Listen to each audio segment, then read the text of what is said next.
But we are going to get this started here. Looks like we have start in Link's house, just a bomb capacity. Got the start in Sanctuary. Looks like that was the small key for the escape, so that is going to take care of those 2 starts here.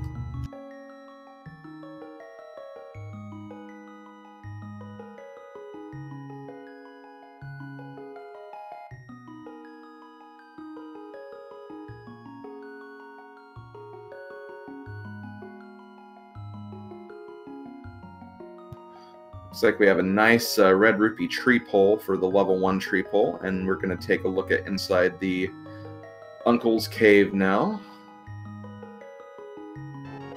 Uncle going to give us a moon pearl.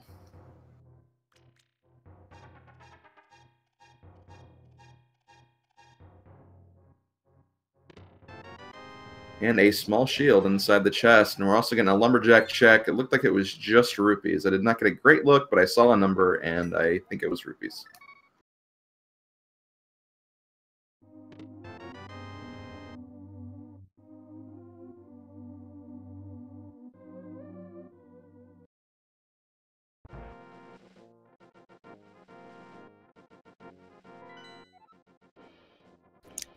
And first map check.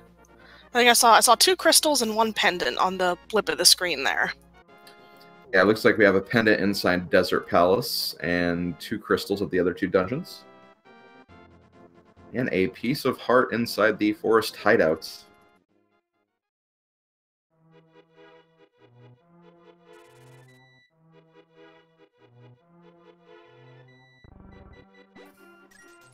Looks like Gus is doing a play that I actually really like. Going south of Kakariko, there is a place where you can check for some bomb drops, and going to take advantage of that so we can actually swoop around over here to maybe get the bombable hut in Kakariko to get some extra bombs.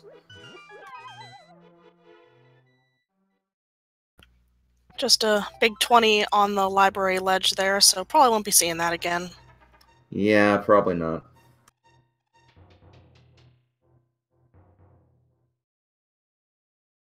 But that's also kind of a good thing, because, you know, if it was an item, these runners would have to keep it in the back of their heads to say, I need to go back there once I find those boots, wherever they are. Yeah, exactly. And then you also run the risk of forgetting about that item if you get too occupied with other things you're checking.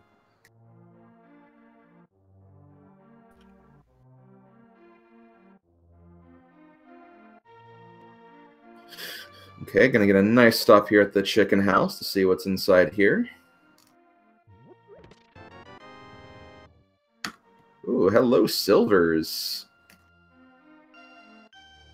Oh, those chickens had a nice item today. They really did, huh? Nothing for progression, but always nice to have. Oh, blue tunic from the bottle vendor. Instead of sending bottles, he's going to sell clothes this time. Mm-hmm. We have 2 high-volume checks right here. Gonna need to really stay attentive here to look at all these items. Let's see, we got some rupees in the well.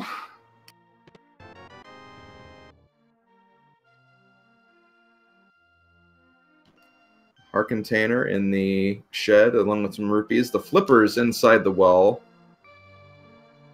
And a heart piece inside the well as well. A lot of money, some love, and a new pair of shoes. Exactly. Those slippers are the only real progression we got from these 2 checks, but that could actually give us some choices once we kind of get to the Southern Shore area. Could go to Zora area to check that out. The Hobo is another location we could go to as well, so yeah, definitely some options on the table. And Pika Pals, they're sitting at you know, just over 200 rupees. You know, they find a 300 rupee somewhere. That's Zora open right away.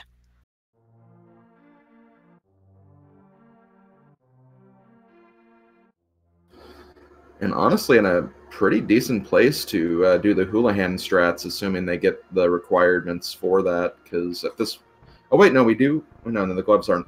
We haven't found the gloves yet. They were in the hash, but if we get some gloves, that could be a nice little Houlihan setup to get the rest of those rupees. Yeah, Houlihan isn't a thing I've seen recently. I don't know if that's just because I've been watching a lot less open mode recently, or it was just a lesser done thing now. But Always fun to see them fall into the Houlihan or, you know, prize winners Yeah. room, since previous tournament winners do get their names inscribed there or in other places. Yeah, exactly.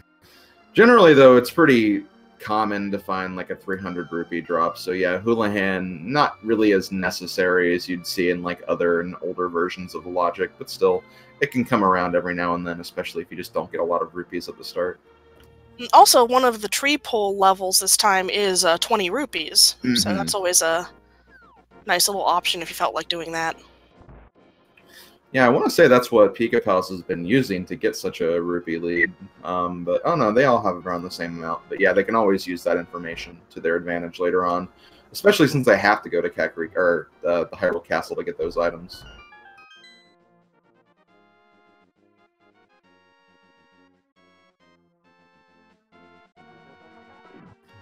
But yeah, it looks like Gus and Jem are both going the Southern Shore route. Gonna see what's inside the dam, and probably over to Mini Moldorm Cave right after that, although we don't have a lot of very permanent items to fight those Mini Moldorms with right now.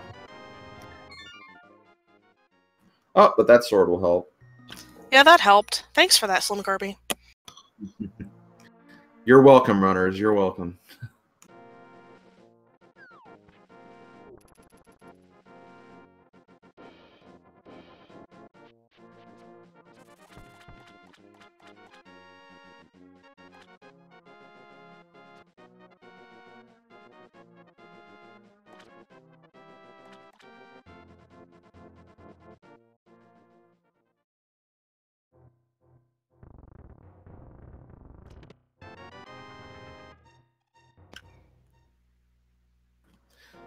Interesting. Pika Palace is actually going straight for Mini Moldorm Cave. Gonna miss out on that sword, so gonna have to use bomb strats for these Moldorms.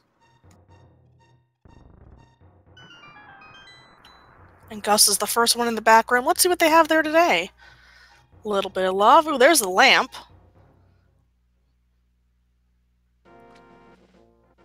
Very red cave today. Yeah. A little bit of love, a little bit of light, and a little bit of life.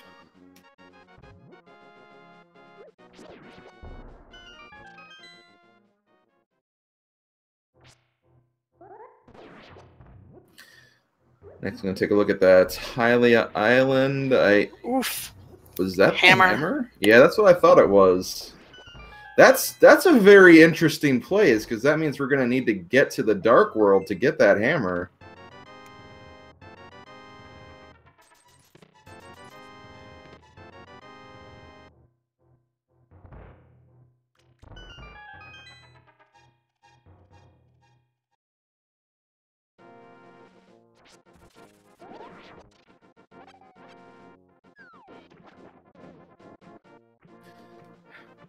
And meanwhile, in Ice Rod Cave, just some rupees.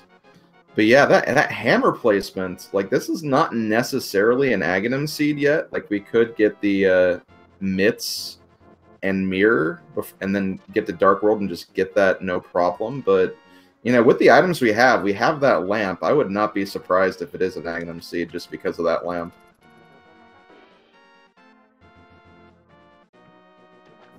You know, to see if something like, you know, cape or second sword is going to be another early grab here. Maybe we were kind of right about that cape on the hash code. That really could be kind of the start of this seed here. Whoops.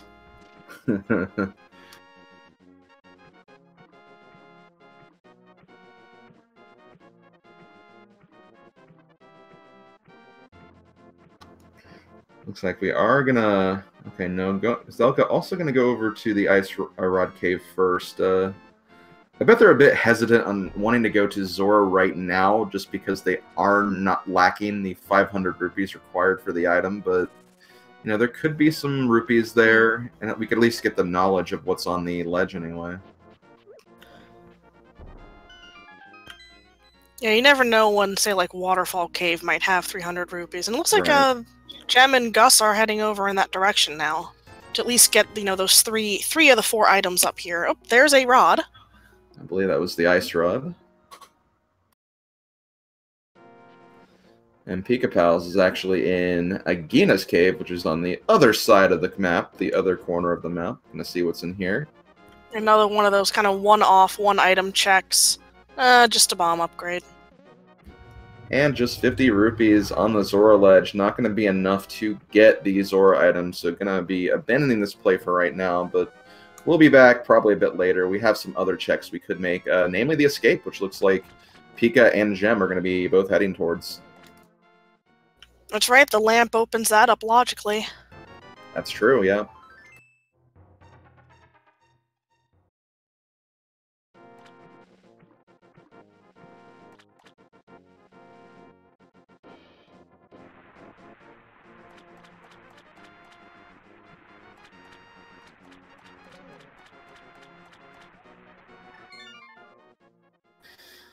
And if they absolutely really wanted to, once they get all the items here, they could take a Death Warp, and if they get the cape, they can just head up Agahnim Tower, thinking that it might be an Agaseed.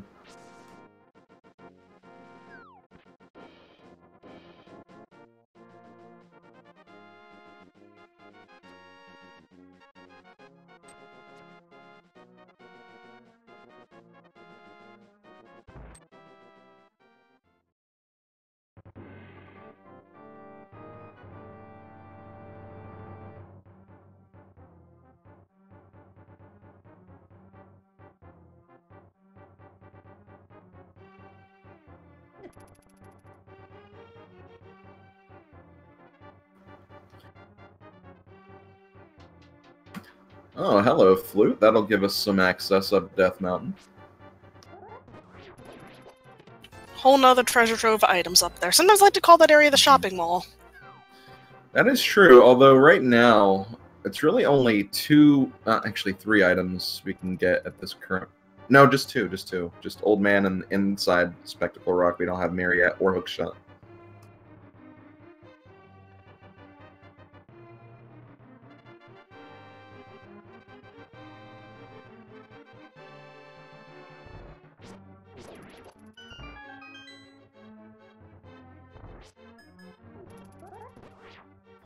Here, Pika gonna take a Death Warp just to get back to the front without having to walk all the way back.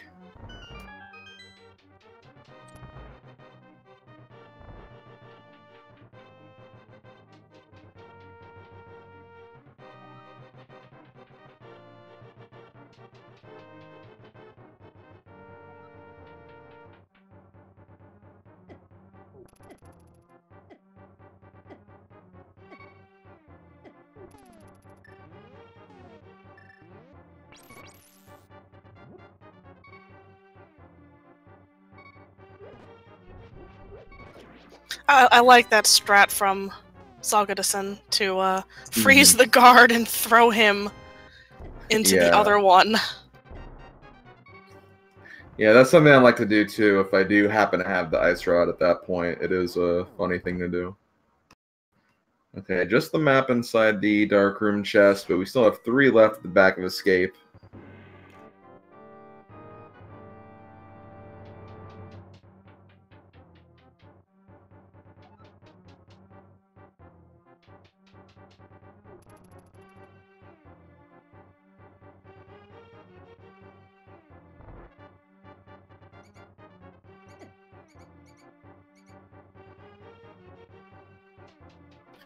Anyway, it does look like Gus noped out of the escape check for the back-end items. Let's hope he doesn't miss anything here. Well, there's the Master Sword, and there is the Ether Medallion.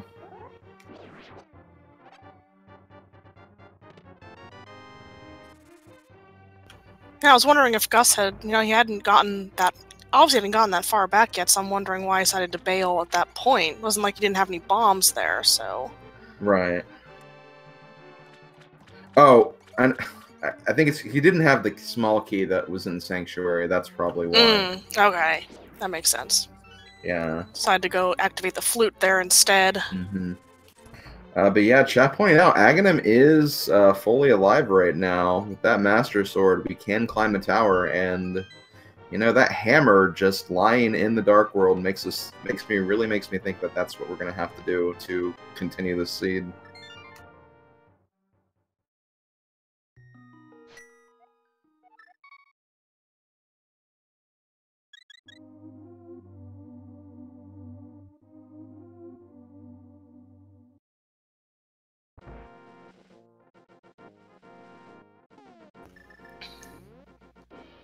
just a little heart piece on the desert ledge there. While Gus goes over and makes that Agahnim Cave check. Yeah. With the flute, that location becomes like 200% easier to check, so definitely good to get that done once you get the flute.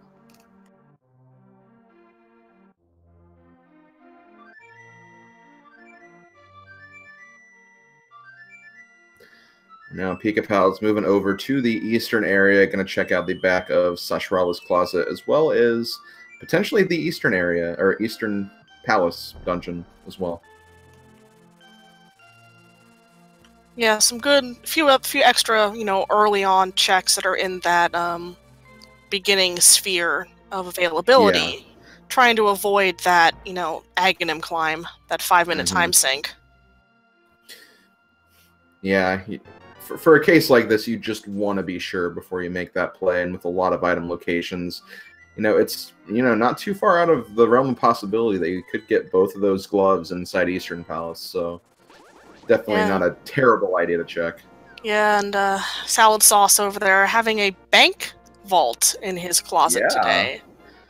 So that opens up Zora's item. Yeah, we can finally grab that now. Looks like Gem is going up the mountain first, so we're going to see what's on the Old Man item location as well as the Spectacle Rock locations as well in just a few minutes. And Zelgada's going to be making that Aga play, it seems.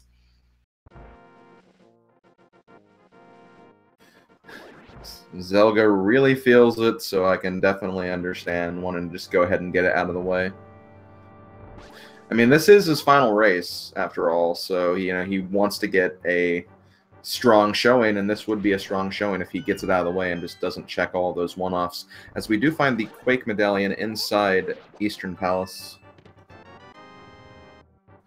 And Gem also finds the cape on the Old Man, so even more Aga access. Ooh, red cane on top of Spectacle Rock. That's another item, that's blocked behind the mirror. Mire's just, Mire's just being a reflection of the seed and how it could turn out. I couldn't agree more. And inside Spectacle Rock, just a blue rupee. Not going to bother with that. Second item in Eastern is more rupees. Breaking the 1,000 mark there in Pika-Pal's stash. Mm-hmm.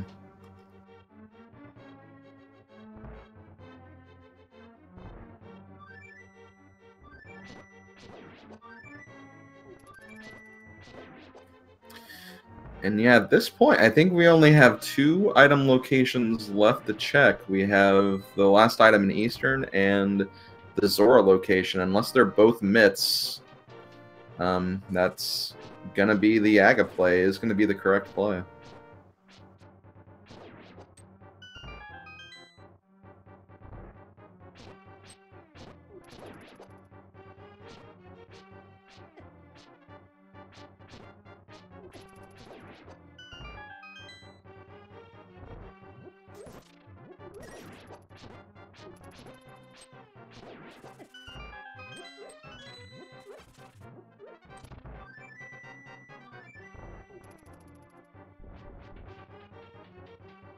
Gus is making that second dip into the back end of Escape to get that final 3 chests back there. Unfortunately, he has to walk all the way through because of no gloves. I'm just realizing something. Pika-Pal's is currently in a dark room. Oh wait, no, that's his stream being frozen. Never mind. Because this timer's not moving either. In a stream-induced dark room. Yeah, okay, that makes sense.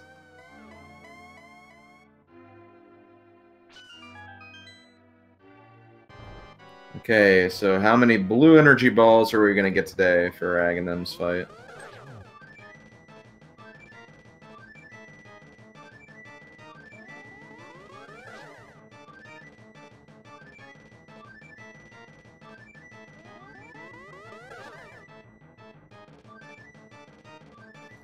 Oh, there's 1. I saw 2 so far, actually. Oh, 2, okay. Yeah, the 2 middle shots in the first 4 cycle were both, unfortunately, blue, slowing this down a bit. There's just so much to watch that I just get distracted for even just a moment, and I miss an Agahnim attack. Oh, Gus is not happy about No, sword he's there. not. I mean, he is death warping, but he is also swiping that chest and bombing the chest to die. So Yeah.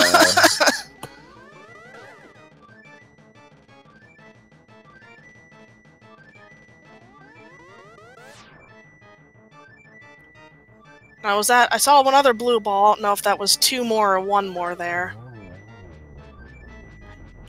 I think just 1. So. Well, there were a couple of people who said 3, so... Alright, Pyramid Ledge, what you got?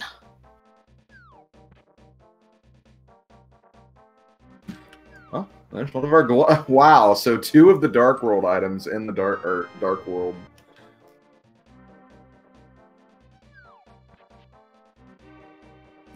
You could say we have liftoff now.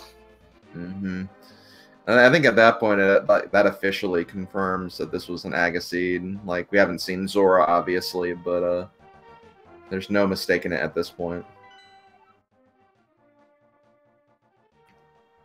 Let's see, Red Crystals, Palace of Darkness and Swamp, Pendant at Ice Palace, and we already knew the green pendant from Sastrala, so that is our distribution for the rest of this. Well, it's pretty good that they found the ice rod so relatively early that Turtle Rock is required now. Pika-Pals, I think, is the only one without the ice rod. Yes, that is correct. Because he has not done any of like the Zora area yet, so he does not have that. Oh, he has the mirror. Pika-Pals is the mirror. That must have been the last item in Eastern then.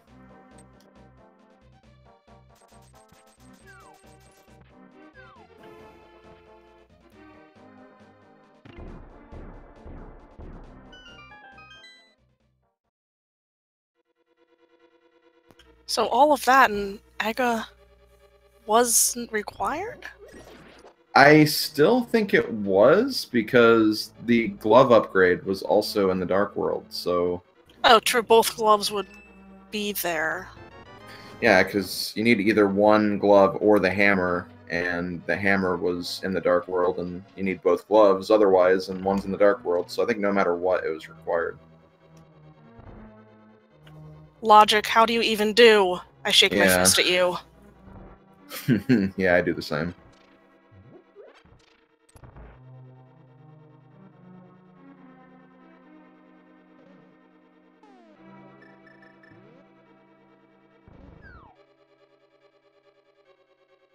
So now you have to wonder, when is everybody else going to head back into the Eastern Palace? Are they going to wait for having Bo, or just make it like their, one of their final item checks before they're forced to because of the mirror lock? Probably the latter. I don't see any reason why they'd go there, because a good time to go check that is with Palace of Darkness when you have the mirror, but they're not going to have that, so it's probably, again, I imagine it's going to be a late check for both of the others.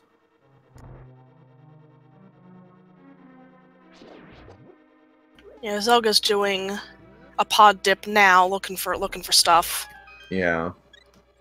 Bottle glitch incoming. Nice. Yes, that's exactly what we have, and nicely done. So for those who haven't seen that glitch before, bottle glitch, if you use a bottle kind of in that little area there, and then it kind of offsets the camera oddly, so that when you walk in the next room, you can just yank on the wall and move those mimics around so that they're off screen. The game's like, oh, those guys are dead because they're not on the screen anymore, and we'll open the door for you. Meanwhile, Pika-Pals takes down Moldorm in the Tower of Hera, gets his first crystal. Zelgadisson taking a Death Warp inside Pod because he does not have the hammer to continue. And we'll be heading back to look up for some more items in here.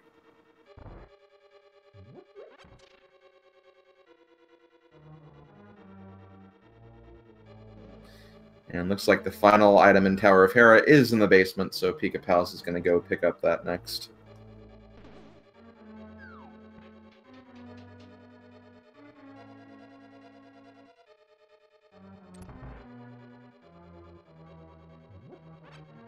Time for a coffee break. Or tea, if you go that way.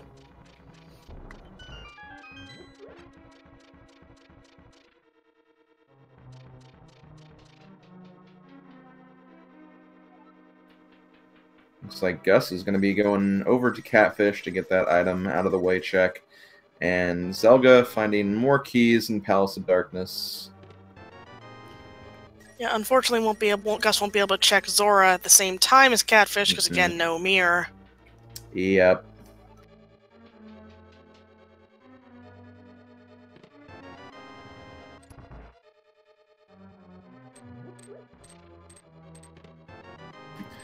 Just the bug net inside Pod, and then just a red rupee in the final chest in Hera, so Pika is off to do something else. Probably going to make that Aga play now.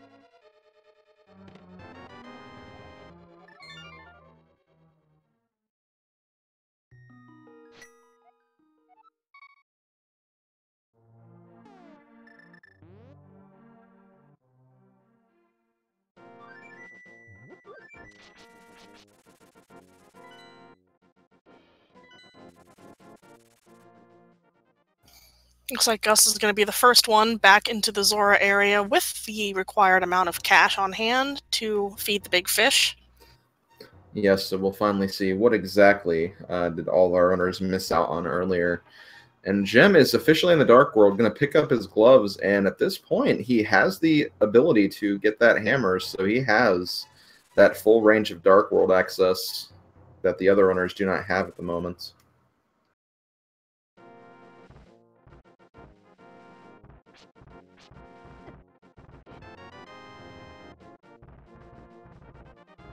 Insert sad trombone here. Gus is just going to straight up reset that, save his money. Yeah, that's probably a good idea.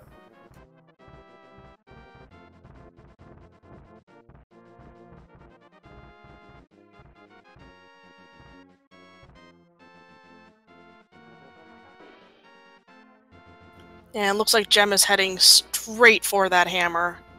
Yeah, I do not blame him in the least bit.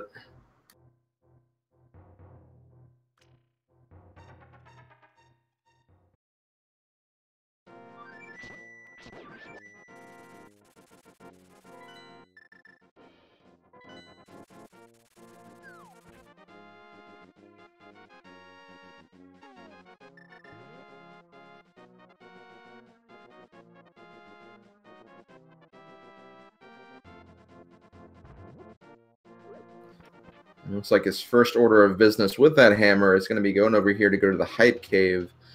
Maybe potentially get those mitts to have an even greater access to the world around him as well. So we'll have to see what's inside this cave.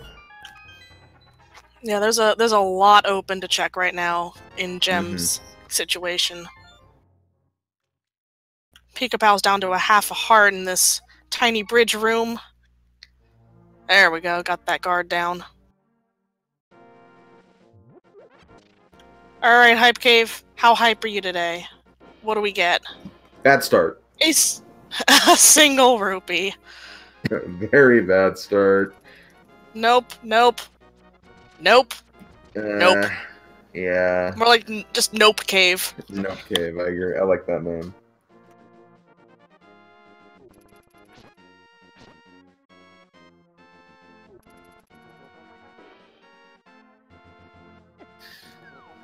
Yeah, as you said, Pika does need to be careful with half a heart, but thankfully, Agahnim, I don't want to say he's completely free, but as long as you stand at the side and deflect these shots, even if he throws a blue energy ball, you'll generally still avoid it, so not terrible.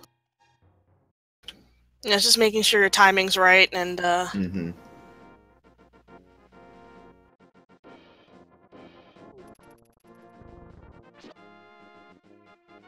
Oh, hello, Fire Rod.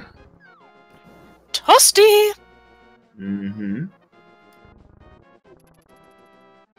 It's another little out-of-the-way location. A common check, but still a little out of the way. One of those single-item areas. K45. And there's not really any guarantee you'll have the means to check that when you first get to Dark World. You do need that mirror, and thankfully getting the mirror will allow him to pick that up, and gives him an opportunity to go to Skull Woods as he makes his way up in that direction. Pika-Pal showing his rage at having to do Agahnim. Meanwhile, Zelda is doing a dive through Eastern Palace, gonna end up with that mirror, thankfully. Quite soon. Mm-hmm. Gus is digging through a pod, which will be an unfortunate disappointment in the end for now. Yeah. And we got some shovel action. Just for 20 rupees. Just, yeah. Eh.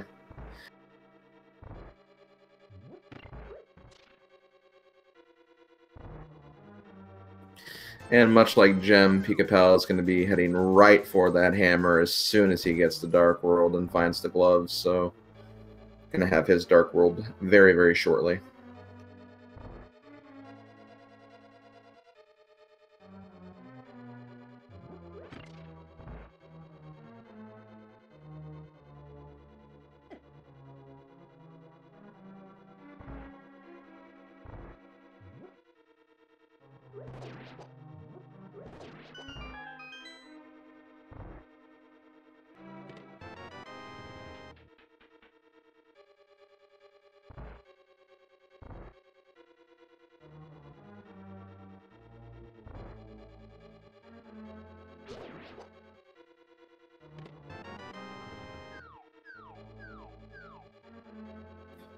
And yep, looks like with that fire rod find, Gem is immediately going to Skull Woods. Will be a very quick clear, and we'll get 2 items for his trouble as well.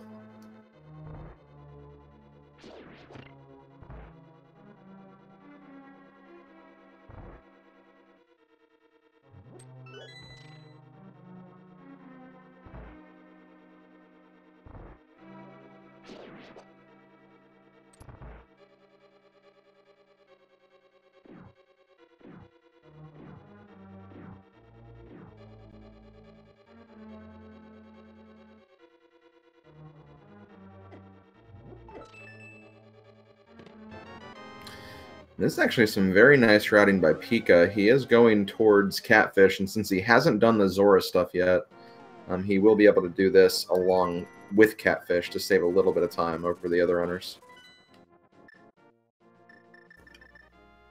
Yeah, didn't end up having to backtrack that way, and he's the last one to get up in this area, so he'll be finally getting his ice rod. Probably be very happy to see that, knowing that Turtle Rock is I assume he did a map check, knowing that Turtle Rock is a crystal.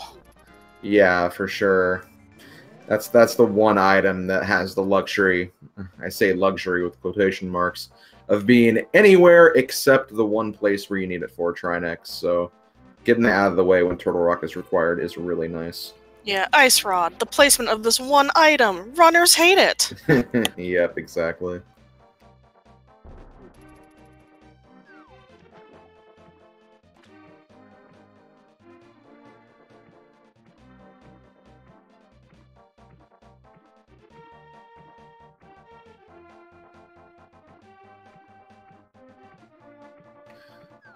Also looks like Gem is going to be trying to clear out the chest before heading towards the back of Skull Woods. Yeah, I might be looking for maybe another sword. It's helpful with the moth. Yeah, for sure. Even half magic would be nice as well. But instead, we got the powder. I don't think that is going to work on Moth yet, but still a good item to find regardless. No, he's a little bit too big to cover his entire body to sprinkle all that powder on. Yeah. I think you'd run out of powder. Probably.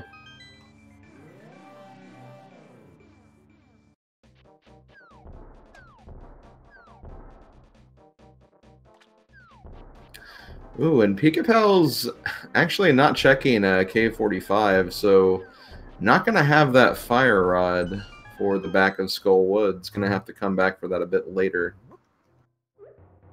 Yeah, sometimes people hold off on routing that in until they can do the Blacksmith return chain, do the Frog World Tour. Right.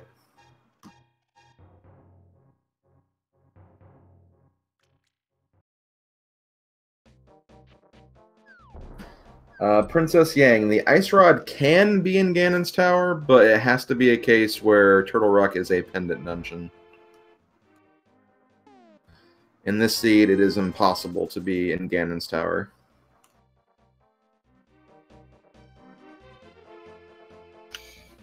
I mean, Gus finally getting into Eastern. I think he ran out of options here. Yeah. But that's good that it was that he realized that, you know, this is the place that I haven't checked, this is the place I need to go, because I've seen many times where runners get to this point and they just get stuck, confused, just like, where do I go? Yeah. Then you realize, oh, it's that one dungeon that I could do from the very beginning of the game that I didn't want to go into yet. And of course it's there. Gem combining hammer and the Master Sword spins and pokes to take down Mothula very skillfully, just for a heart container, but also a crystal. His first crystal. Yes. So yeah, it's a start. You got to start somewhere, and Gem decided to start with Mothula.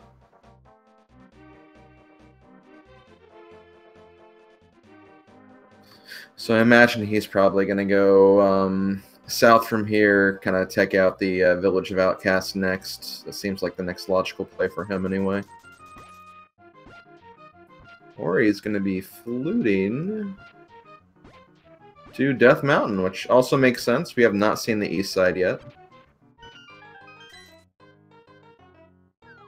And you might want to be comboing Tower Hera, another crystal. Right. While we're in this area here.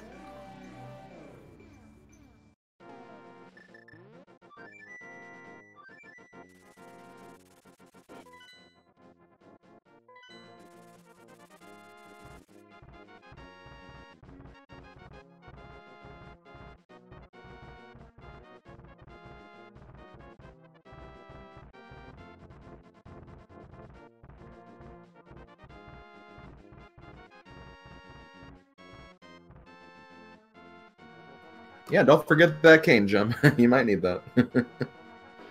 Yeah, it's very. I've seen kind of uncommon that area has an item, so I've seen people do a double take and go, "Oh wait, I need that." Yeah, that could be important. I might need that for 2 dungeons I have to do in this scene. Pika Pal's making a few more one-off checks here, doing the graveyard ledge. Had to take the long way around the little graveyard maze because they don't have lift upgrade yet.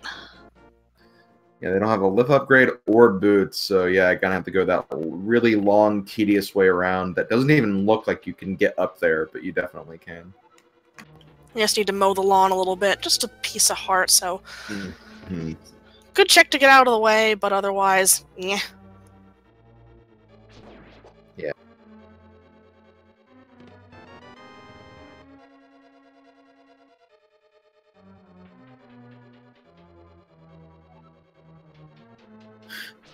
Okay, so Pika Pal's heading back to the portal for the Dark World here, so I imagine his next play probably going to be Village of Outcasts, since he still does not have that Fire Rod. Gem, Zelda both going through Tower of Hera, Gus finally picking up that hammer, so he'll be on his way as well.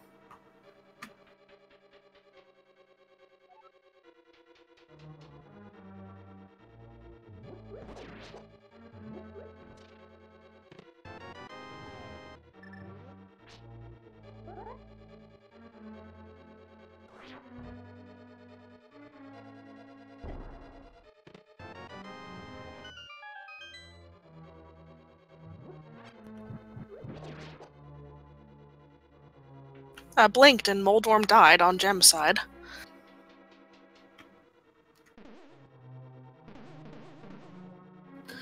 He is on his way, and going to be on his way to east side dungeon.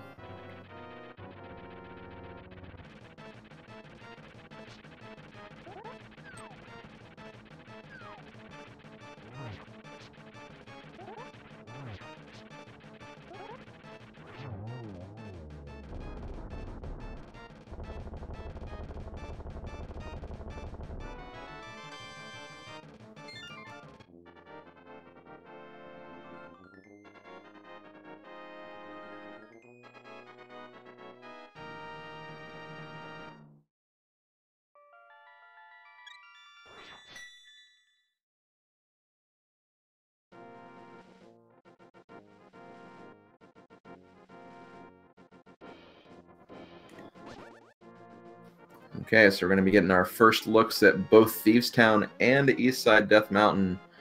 Just a compass so far in Thieves Town and the small key.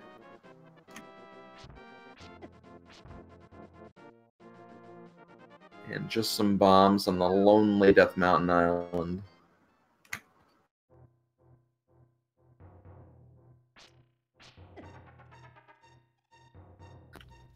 Slow walk cave time. We'll see what's at the end once we bash our way through.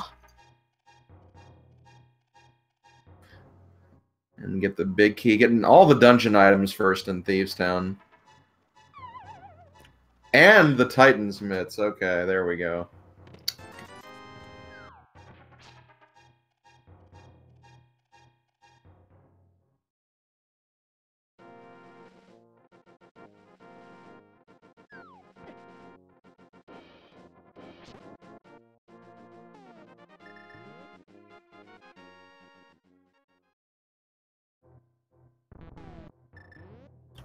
So the Titan's mitts in Thieves Town showing just why you can't just, you know, knock off of the pendant dungeons.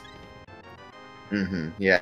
There could always be something of value there, and, you know, thank God Pico went in there, because he's able to get a item that will definitely be required in every single seed, just because you need it for Ganon's Tower at the absolute least.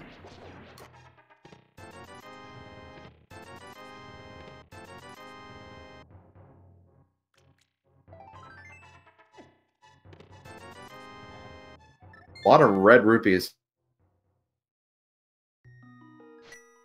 There's been a lot of red caves this time. Paradox Cave, but besides that...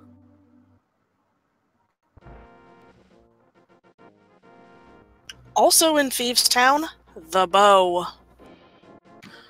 Oh wow, the bow. The thieves have been stealing pretty well. They've been making their living this time. Yeah, hiding all the required items in a pendant dungeon. Very, very sneaky thieves. Very sneaky.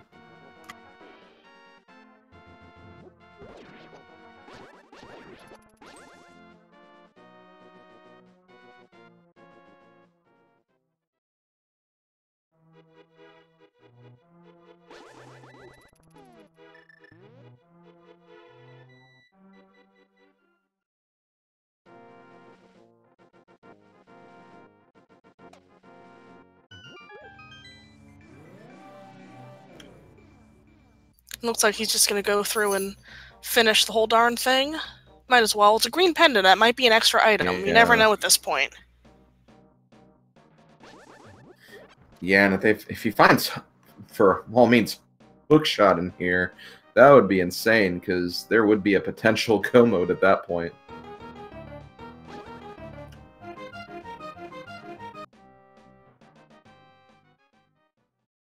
And just some bombs in that, in the big chest down there.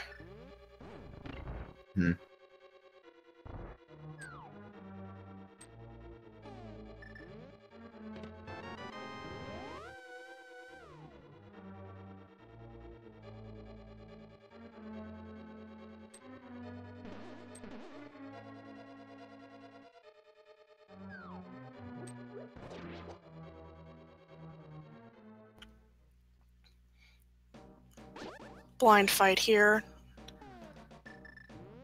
Very quick, very nice on script, as they like to say. Yeah, for sure. Really nice fight. But still, coming out with the green pendant and 2 required items, not a bad dip at all. And that's going to definitely give Pika Pals some options here.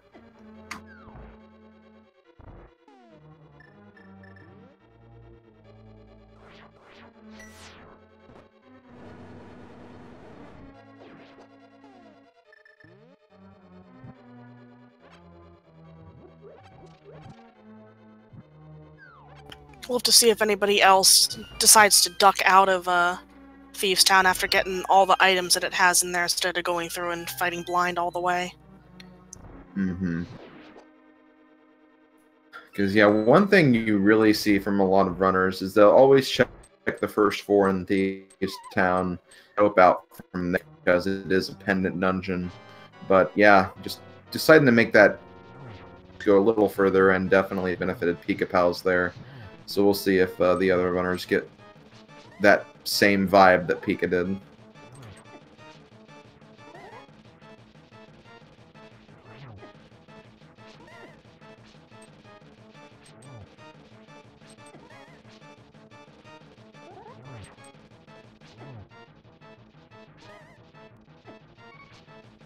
Zelda has to be careful. Oh, got it.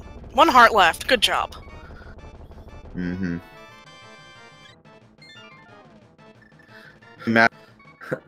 Safe you are by the end of it, as long as you get through it, that's all that matters.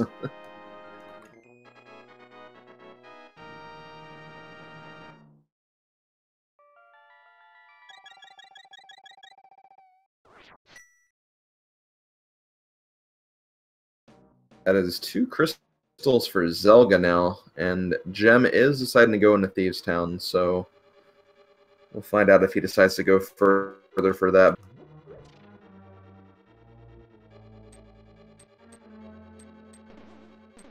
Now Pika doing the Blacksmith chain and those commonly checked places. We'll have to see if he ends up going towards Cave 45 after all this. Oh, I'm going to make a dip down into Batman's well, since he did get the powder. Yeah, that makes sense. And there's the Titan's Mitts, and he is using... Yeah, he's out. The mirror. Oof, he's out.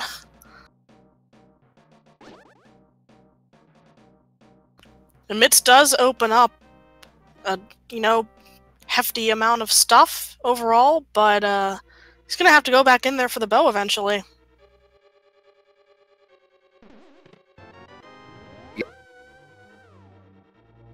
Palace of Darkness are need at some point. Hopefully leave that on the edge for too long.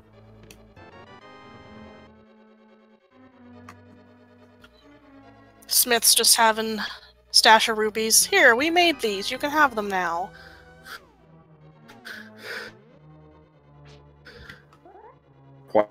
Quite a bit of stuff.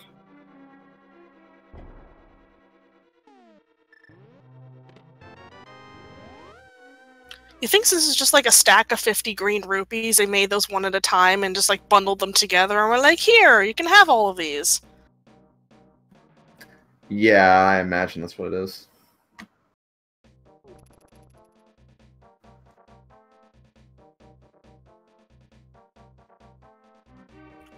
Pika finally getting into Cave 45 here. Gonna get that toasty rod.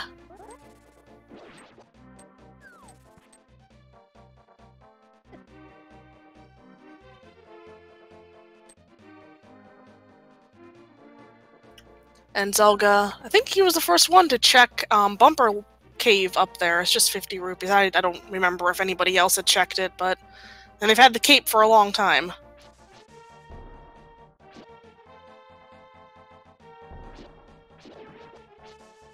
Lunchbox also just has 50 rupees.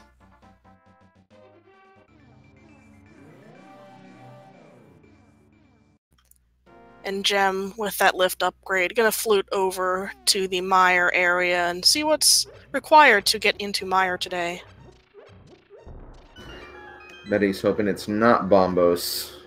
It's Quake. We have that. It's Quake. Good job.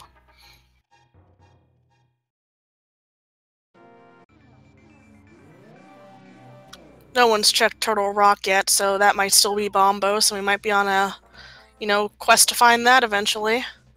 Right. So at this point, like, the main item we're looking for is still that hookshot. Again, we still might need information on Bombos and Boots, just in case, but hookshot's the big one for sure.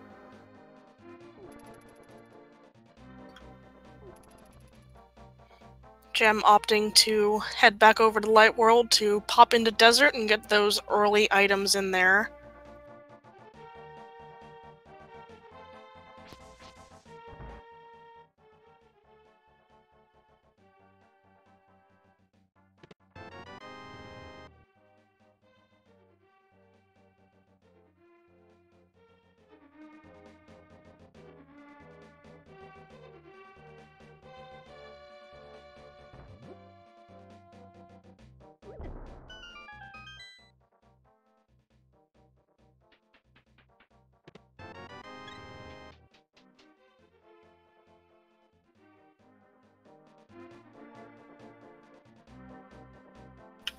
Luckily, big key was early and small key is in the big key chest, so we can head over to the eastern side of Desert Palace and check that chest over there.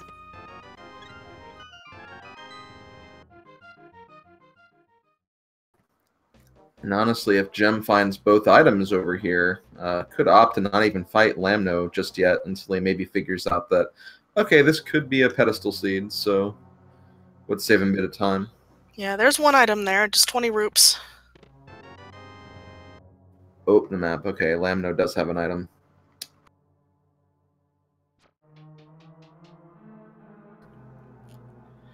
Not gonna go for it just yet. Again, just a pendant and one item. Eh.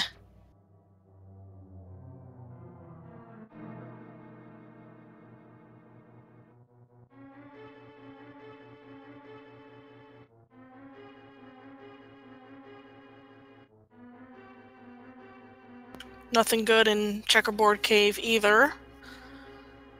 Just gonna fly off into the unknown. Where to next, Gem?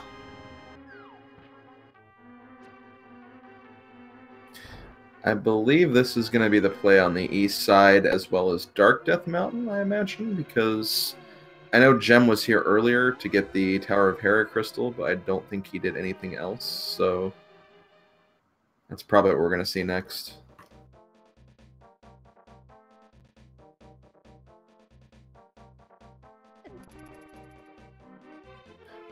Oh wow, we could totally make a Turtle Rock play if we have the right medallion.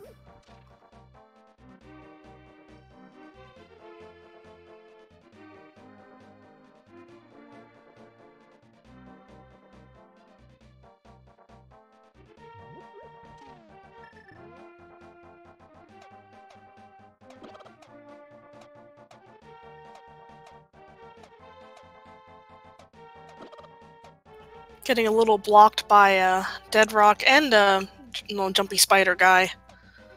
That's the kind of the meh thing about having to defeat Aga is, you know, you get a lot more enemies in the overworld overall. Mm-hmm. Pika Pals was able to get through that mimic room without having to do any spooky glitches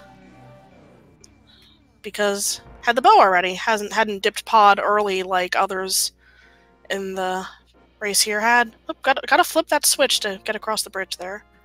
And Turtle Rock is ether. Yep, so Bombos will not be required for this seed. Gem is gonna crack that bad boy open. Is he gonna go in? He has everything he needs to complete it, so I can imagine this is going to be his play. He's going in! Yeah, it's a very, very lucrative dungeon. That's why you're always a little bit worried when it's a pendant. You're like, there's a lot of stuff in there, but it's pendant. I don't know if I want to go in or not. Yeah, I got 5 items on the inside, in addition to the 1 extra location of Mimic Cave along the way, so 6 items, very good chance to have something in here. Maybe that hook shot, maybe even the boots. We still don't know if they're going to be required or not. We'll see in this room coming up if muscle memory takes over with lighting these torches. Oh, that's right, yeah. Nope, looks like he got it.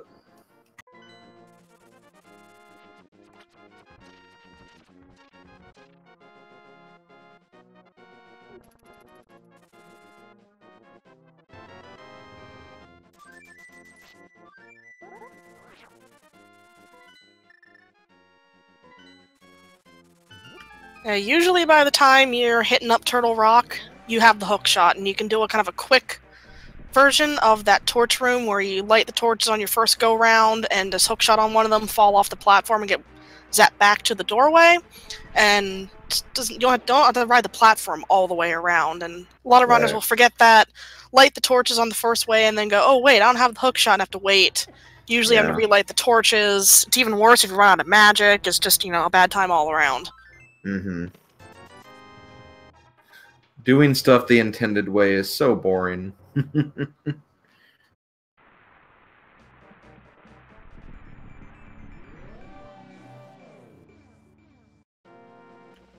Wait, are you saying there's like a way that this game is supposed to be played and this isn't the normal game? It's almost like all the items in the game are placed into different locations.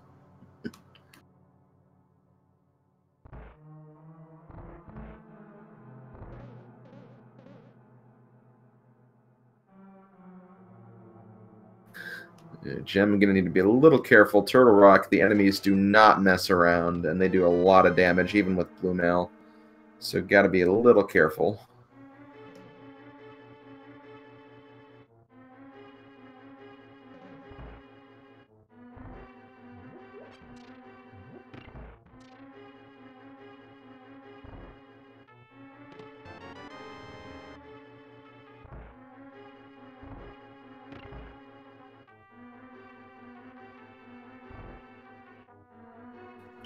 Mushroom, Oh boy. mushroom.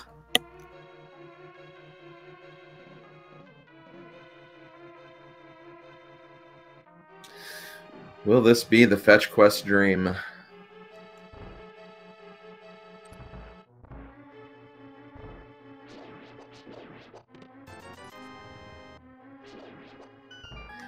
And looks like Gus is going to be making a bit of a play here. Going to check the first few chests of Swamp Palace.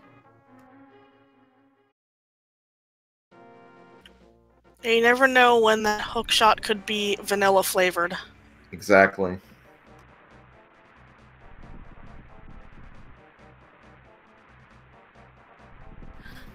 I do appreciate the gamble, though, especially in a qualifier round where, again, you know at the very end of it, the top 8 are going to make it.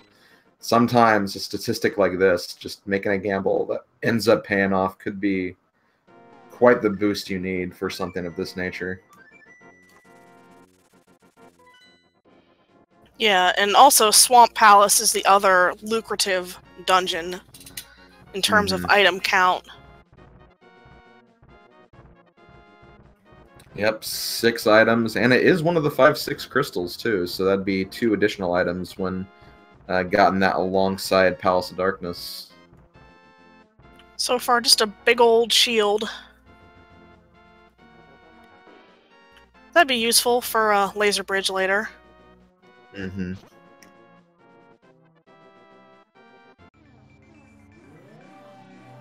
And here we have the first Helmasaur fight of the seed, because no one has opted to go further into Thieves Town yet, so Pika is the only one with the bow still.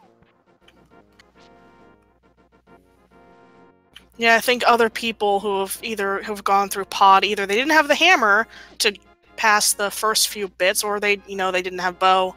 Pika Pal's only one having that to get through, and one silver in the middle of the head gets Helmasaur, takes his shoes off, or do we make the shoes out of Helmasaur leather today? I kind of like the idea of them being Helmasaur's shoes, actually. I like that a little more. They're a bit big, but they make me go pretty fast. Yeah, exactly. And there's 4 of them, so I'm wearing 2 on my hands. Well, Pikachu does run, like, on 4 legs, I believe, so... I'm pretty sure he does, yeah. Gonna make that back-to-back play on Eastern here, grab that crystal really quick. Yeah, we're not going to get any items. We've already gotten the 3 from Eastern Palace, but you're here. We know we have to complete this at some point, so it just makes sense to get it out of the way while you're in the area.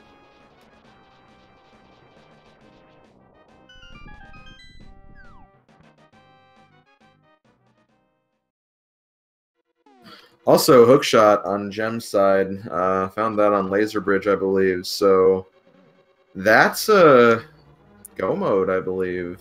Unless, yeah, that pretty much is. Because he will get the boots no matter what. Just needs to get that bow that's in Thieves Town. Yeah, hopefully he decides to dip back into Thieves Town either before or after doing all those other possible crystals that he can do. And, doesn't maybe, the worst would be if he dips into Ice Palace and goes all through there looking for the bow. Anyway, yeah, chat correcting me. This is no mode. Not quite go mode, because none of the runners have all the items yet, but we do know where everything is in the seat that we will need. Gem having to do a little menu dancing to take down the Trinex heads, because again, just has Master Sword. I haven't found any other swords yet. Yeah, not yet. They're probably hiding in Ganon's Tower, more than likely. Ganon's Tower, you know, one might be deep in Ice Palace, something mean like that. Right. Misery Mire's possibility. But he's good. He gets Trinex down with the hammer. 20 rupes. And his third crystal. Meanwhile, Pika has also his third crystal, so looks like he is going to be heading towards Death Mountain, though, so this will be, if he goes in Turtle Rock, Pika Pals will be in go mode at the very end of this. Unfortunately, looks like left side swamp just had a heart container, nothing much else in it, so Gus has to bail out.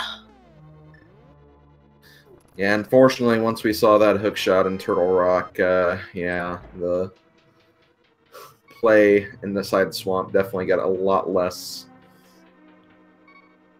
appealing, so to speak. Hookshot Cave, pretty loaded of stuff that we really don't need. Got a book, got a clothes upgrade, and a shovel. Mm-hmm.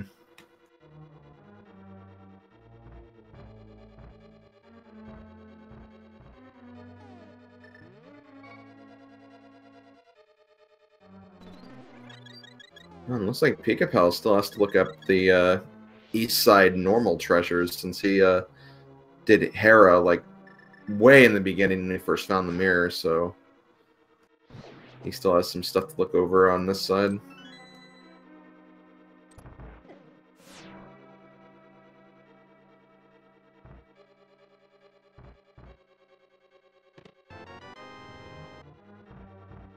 Gus going through Spike Cave here.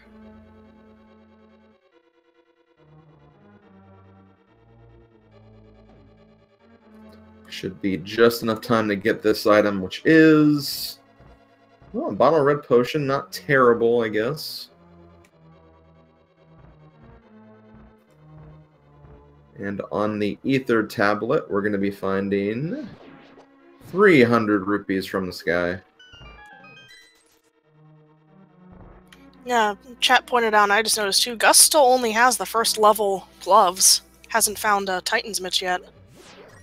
Yeah, but he is going back to the Warp Point 3, so this could be his opportunity to go to Thieves Town. He would only be the second person on the restream to get the bow if he goes all the way back, but he could always stop after the first 4 like Gem and Zelda did too.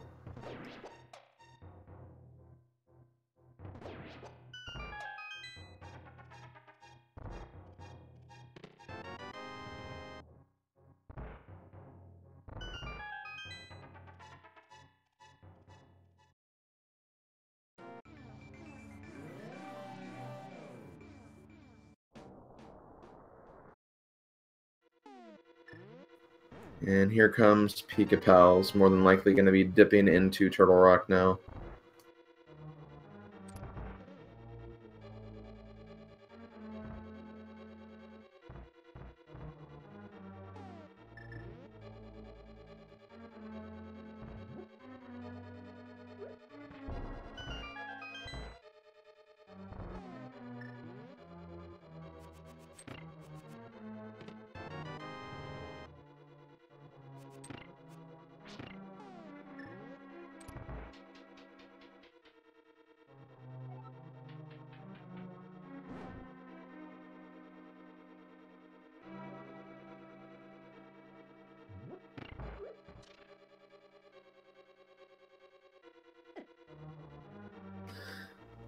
And because Gem is still looking for that bow, I'm going to be checking a lot of these kind of overworld locations with all the fetch quest items he got. Finds a blue potion inside the dig spot.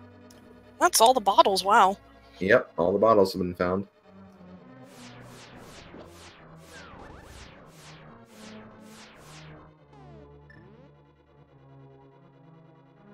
It looks like he is going to be dipping into Mire next. Because, yeah, he does have the hook shot, so he can get in there now.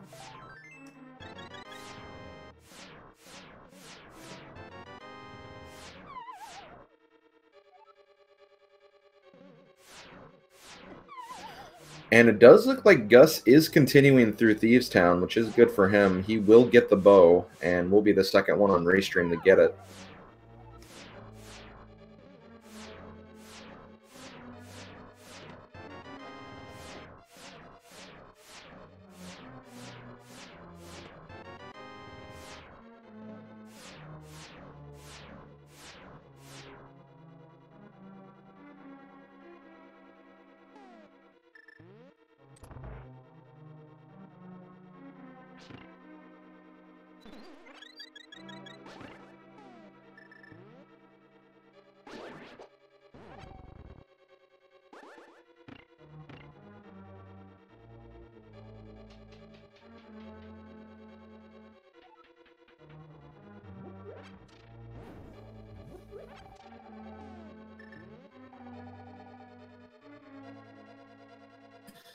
Okay, first item in Mire is just 10 bombs. We know we're not going to find any progression in here, but could still find a sword upgrade. That would be nice to have.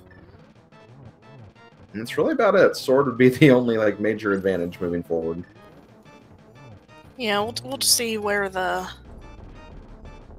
Also, we'll see where the big key is in it, because that will kind of depend on how quickly the go mode runners will be able to clear this area, because it is required. You always want to have the big key on like that bridge there or something like that, so you can just duck in, grab it, and head straight to the end area for this, instead of having to go all the way to the side and, you know, possibly wait through the shaky cutscene. Yeah, definitely. Anyway, nice fight for Zelda, getting rid of Trinax, getting his third crystal, and he has the hook shot, so... Question is, when is he going to make that play back into Thieves Town to get that bow? And there's the big key inside the block peg chest right there. Alright, no shaky cutscene this time.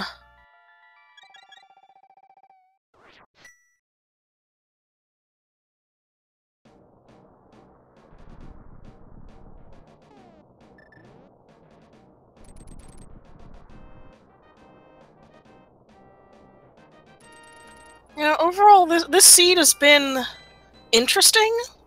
Yeah. With the hammer on the Lake Hylia Island requiring, you know, flippers and Mire. Mire was in Eastern. And nobody on the screen here got it pretty early. Nobody on the screen here really got it early except for one. And even then, it was still kind of a trap where you still had to defeat Agahnim 1 to get full Dark World access, because the pyramid item was the first glove upgrade. Yeah, definitely. I will say, it's progression that I've not really seen a lot of before, like, at least that particular sequence of events anyway. So it has been definitely nice seeing that in action. Yeah, usually, and you hope too that if you have to do Agahnim, you want to find it out early, and not find, you know, little portions of what could be progression towards Dark World, and then, you know, turns out, you know, you're an hour in or whatever, and you're like, oh, I do need to do Agahnim. I've literally checked everything that I can. And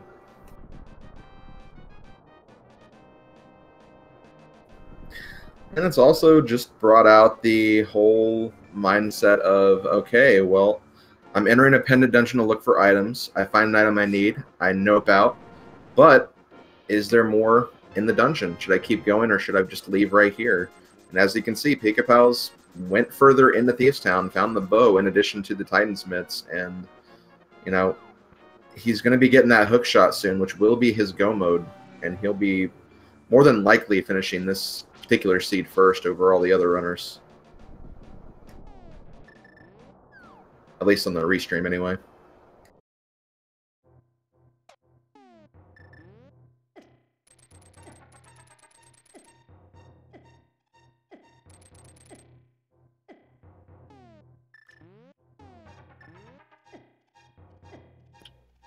And I think he ran out of magic there or something. Had to backtrack a bit to get some. Yeah. Oh yeah, because of the dark platform maze room didn't have enough to swoosh his platform there. Oof. Yeah. Meanwhile, Gem fighting Vitreous, that's what this guy's called, a big eyeball dude. Doesn't have the bow, so can't use those nice silvers against him. Decides to go cape strats and just smashing his sword into him over and over. Hey, if it works, it works. Vitreous being, interestingly, a boss. It takes 2 silvers to squish him. Yeah. Oh, sword. Hello, tempered sword. Alright, so everyone's going to be on tempered for the end then. That's a good feeling. Yeah, and definitely. Here we go. As soon as Pika gets past this laser and this bumpy dude, come on. Getting trolled trying to get that chest, and that is the chest too for. Come on. Oh, you can do it. There we go. Hookshot. Yeah, and at 1:12:57, Pika Pals is in go mode. He'll get a tempered sword along the way, so he should feel pretty solid for the rest of this run, I imagine. I will go on record for saying, though, that I hate Laser Bridge and everything about it. Oh, I hate it too, unless I have the Riot Shield. I do not like Laser Bridge. I can't line myself up very well to dash past it. You know, could have low hearts going into it. The little bumpy dude just wants to bump you off all the time. I always take the safety door and still die, you know, 3 times trying to get everything if I'm not completely prepared for it. Yeah, definitely. Gem making a few more of those one-off checks since he got the book. Gonna check the other tablet over here. I think Zelda might be going towards the same area. And you have to imagine, right after this, Gem might be thinking Swamp for his next location, and, you know, it would be a good choice considering what he's looking for and whatnot, but unfortunately we know it's not going to be paying off at all. Pika does take a death on Trinex, but has a fairy, so is able to stay alive. It looks like Gus decided to completely clear Desert Palace, defeating Lanmos for a pendant there. Not sure if he's thinking that possibly Hookshot would be on a, what do you call it? Pedestal, and Pika running out of magic. Yeah. Yeah, no half magic. Master Sword Trinex is a toughie. It is, for sure. And oh, he did not take the safety door, so he's going to have to walk all the way back through the dark room and everything.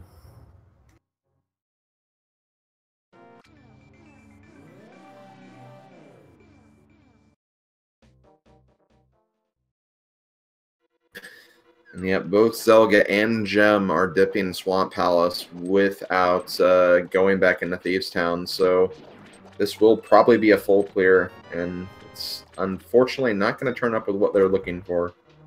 Yeah, at least they are going through it with Hookshot, so they can clear the whole thing. But again, they're going to probably full clear it, checking out that, getting that heart container on the left side, etc., etc. Yeah, and Gus is making the play on Turtle Rock next, and at that point he will be in go mode. If he does need the boots, he'll get them along the way from beating Helmasaur. So he is looking to be in good shape at this point as well.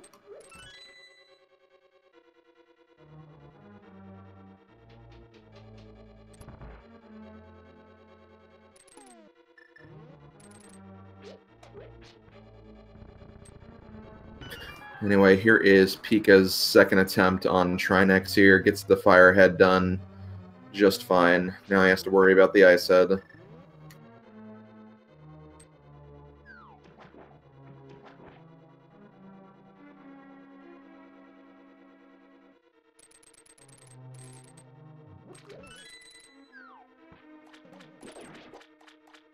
Alright, we're good this time.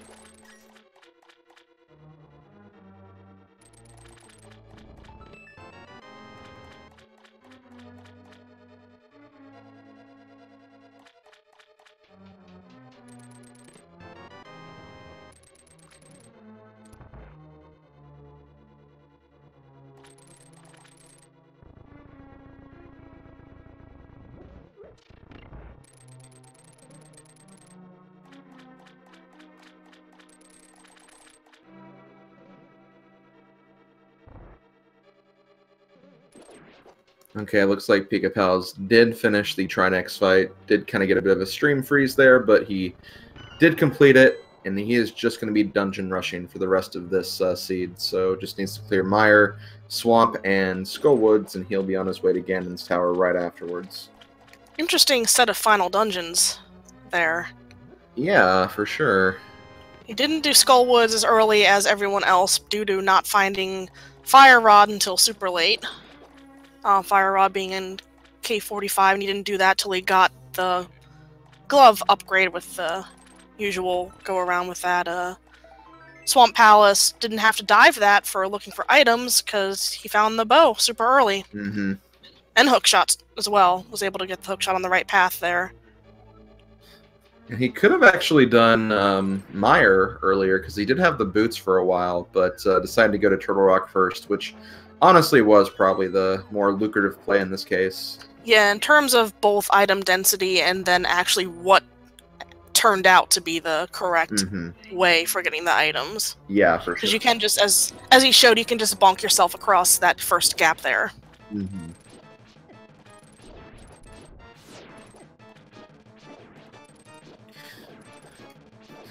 And you could quite literally see the difference between Master Sword and Tempered Sword Argus fights from Gem and Zelga. Zelga entered the fight first, but Gem, having Tempered Sword, was able to come in and just immediately annihilate Argus.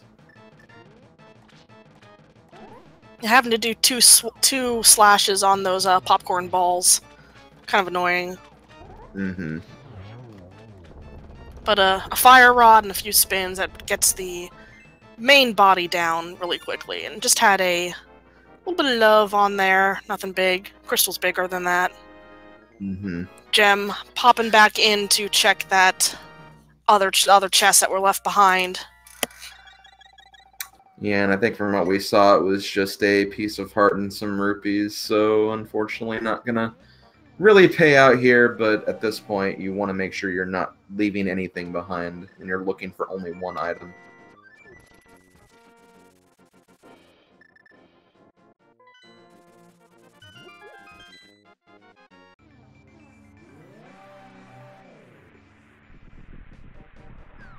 And Zelga just following that path of what crystal dungeons can I get done while still looking for this item, and gonna pop over into Mire and probably doing a full clear of Mire as well.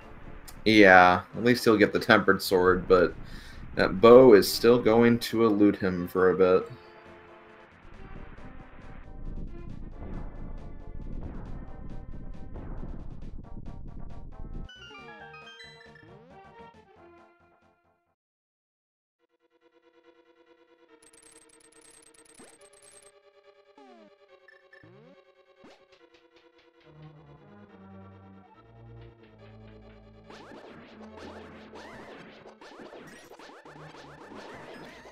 Bo is relatively deep in Thieves Town. Zelga and Gem just having popped in there because it is a pendant dungeon. They just popped in there, got the first 4 chests, and headed out. Right. Pika was the only one who went through the entire dungeon in one go, even defeating Blind. Gus made 2 trips in there, once just to get the first 4, and then again to pick up some more items in there. Didn't defeat Blind, because it wasn't needed at that point. Because I think he counted items and found that Blind just had nothing dungeon item on him. Yeah, I think Blind did have the dungeon item, so he may have just gotten the rest of them and then just noped out. and didn't decide to get the green pendant just in case, because at that point we didn't know where Hookshot was. It could have been on salad sauce, but Yeah. turns out it wasn't. And Pika-Pal showing off just how easy Vitreous is with silver arrows. You know, one pop each eye, 2 pops for the big eye. Get a toasty sword and another crystal. Are we gonna see Go Mode Swamp or Skull Woods next? You think? It really doesn't matter. I'm gonna say Skull Woods, but we'll see.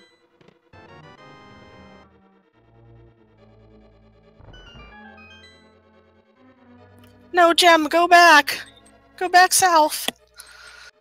Oh boy, Jim. Although I do not remember seeing if there was anything up here. I mean, if there was, it was really early. Zelda checked a while ago. Yeah. Yeah, because I know someone checked Graveyard Ledge. I just didn't remember seeing the Bunker Cave check. They might also be wondering, you know, maybe Boots are somewhere in one of these one-off locations, and then Boat was under a bonk rock. Mm-hmm. Unfortunately, it's the exact opposite, where the Boots are boat locked.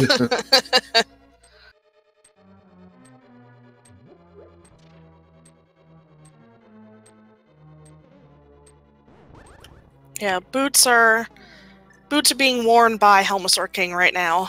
Mm-hmm.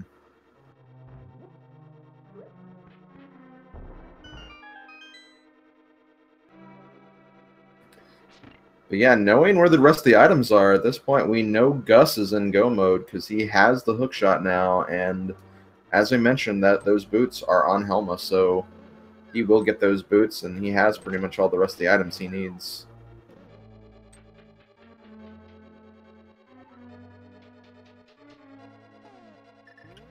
I didn't know that Gem hadn't checked Catfish yet.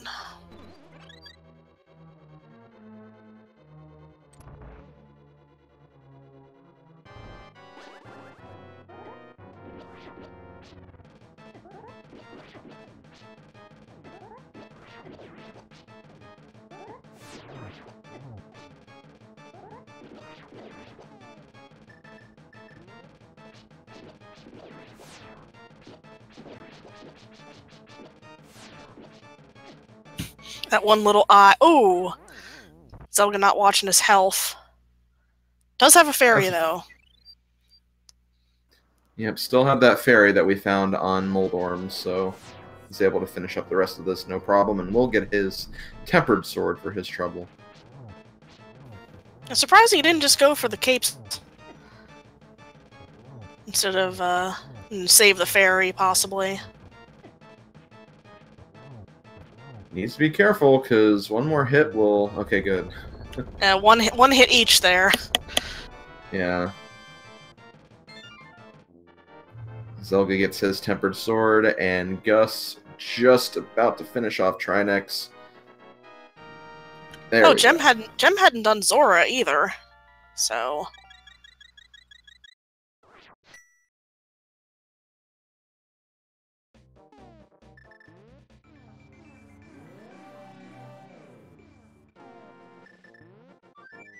Yeah, Boots isn't locking any progression behind them. They might have, like, maybe there's a butter sword underneath a bonk rock or something like that. Yeah. But nothing actually required. Just to answer some chat wonderings I see out of the corner of my eye. And right. At this point, the only safety, aside from just going fast with boots, it would provide would be if the big key happens to be on the Ganon's Tower torch. So it's good to get the boots just for that reason in this case, but they're not going to probably be going out of their way to look for boots anywhere. And Gem gonna double back on the gamble, heading into Thieves Town. Zelda, on the other hand, doubling down on the gamble and heading into Ice Palace.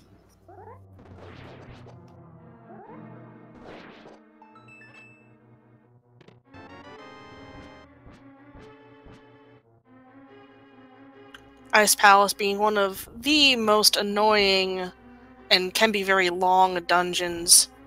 Yeah. And it's a pendant, and you're just looking for one item, and Ice Palace has 2 or 3 non-dungeon items in it? 3 items, yes. So at this point, it would be the same odds as Thieves Town, although Thieves Town does have the green pendant, which would be an extra one. But, yeah, unfortunately, this will not pay off for Zelda.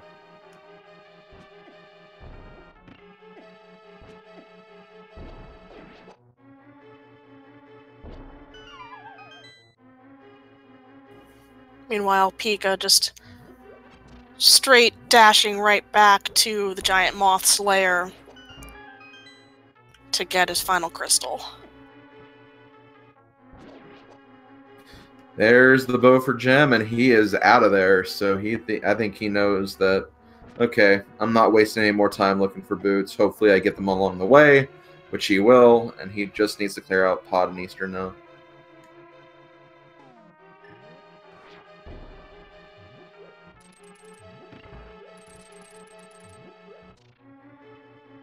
Yeah, at least Gem's last 2 dungeons are relatively quick. Mm-hmm. I don't know if it'll be enough to catch back up to where Pika is. We'll have to see how Pika's execution is for GT, basically. He does have Tempered Sword here, so his moth fight is going to be a little bit faster than everyone else's was. Mm-hmm, for sure. And at this point, this also kind of locks Gem into a pretty good second place as far as these particular runners, because Gus still has to finish Misery Mire, and looks like he still has Swamp Palace to go as well. So he has a bit more to clear than what Gem has to for the rest of the crystal part of the seed.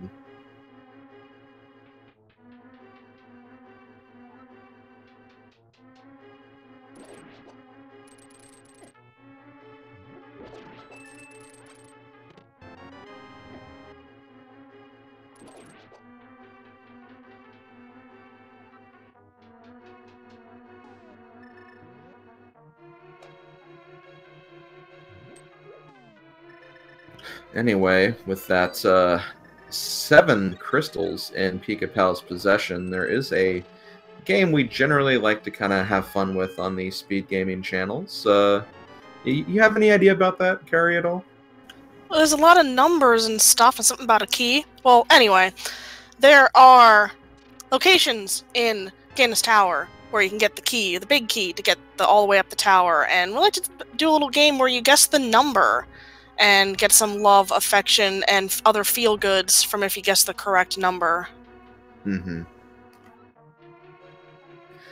I always like to say chest number 8 or location number 8, whatever you want to call it. Doesn't matter where, just number 8. I usually go for number 18, because that's one of my favorite numbers. Okay.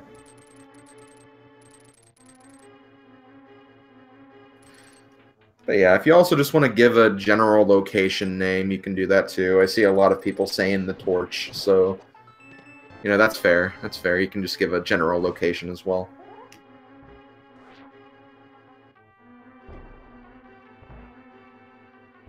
Yeah, we don't run the quote-unquote official bot for all these qualifier races, so it's just extra amount of fun to throw your numbers out there in the hat and see what the big pig gives you today.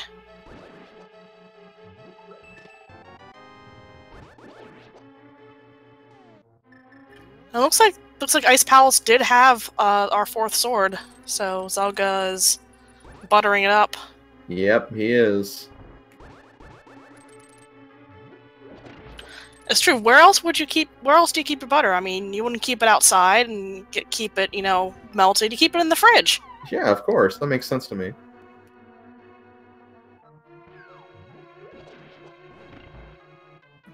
Anyway, not in the first 2 chests here. So Pika's going to mirror back and check the torch next. So we'll see if all those torch wishers are going to get their dream come true here. Yeah, just a small key, but that's still good to pick up. For sure. No, Ice Palace apparently also had half magic.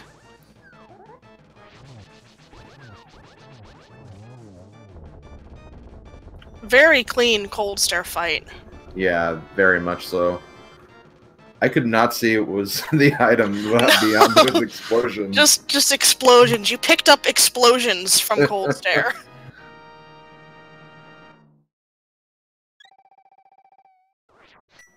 Okay, we're through 7. I've not found that key yet.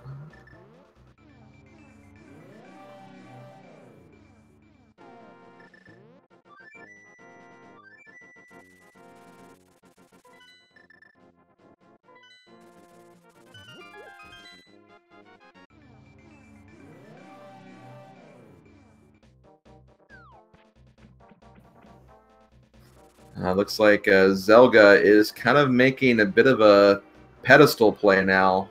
He will find it along the way, but unfortunately it's not going to be pedestal, and he's going to probably wish he would have gone to Thieves Town first. Yeah, unfortunately. Doing desert. Desert is quicker here, but not what we need. This is going to be a very, very close race, though, between Gus and Zelda for third on the restream, though. Gus is continually making forward progress here, while Zelda, needs to get that bow probably around the time Gus finishes Swamp. Zelda might have the bow, so then it'll be just a straight race between them.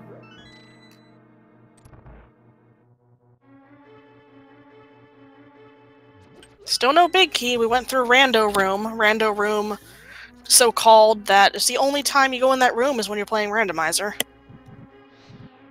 Yep. And after 13 items, we have still not found that big key, so we're going off to the Ice Armos fight next. Nice bonk over that teleporter there. Save a few precious seconds.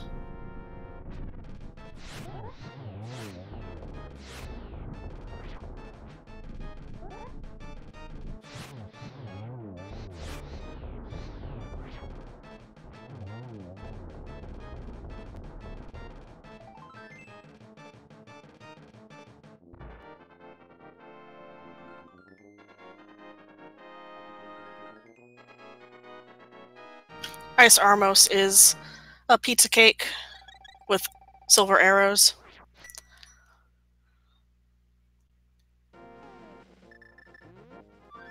And holds an appropriate blue cane. I mean, Armos is blue and his floor is blue and he holds a blue cane. That works, right?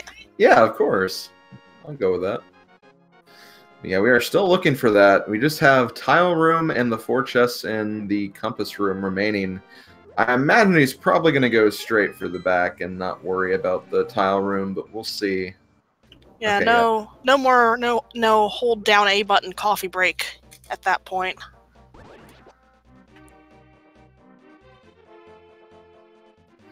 Okay, Zelda is going back into Thieves Town. Should get his bow shortly. And again, like I said, probably around the exact time Gus finishes Argus. So it'll be a really close race between these two for the end.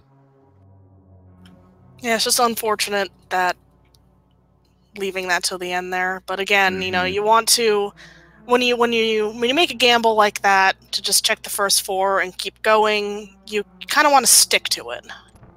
Right. And like I said before, we're just here to ramble about the gambles. Exactly.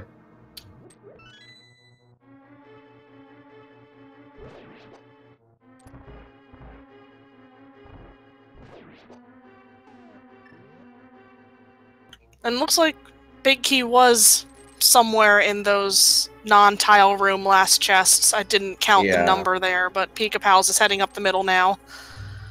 Looks like 20 was the correct number, and Pika Pals is on his way. Just straight execution from here on out.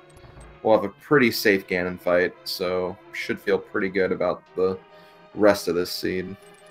Yeah, blue males, just fine. But they got, Tempered Sword and Silvers, so no need for Silverless Ganon, and 2, no need to, spin everything.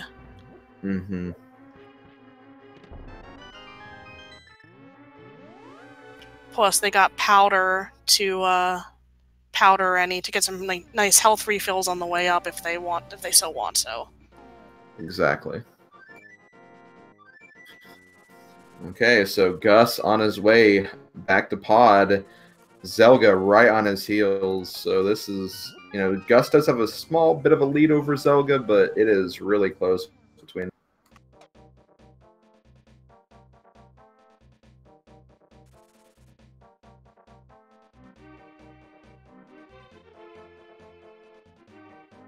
And Gem is also on his way, but up the mountain instead, heading towards Ganon's Tower.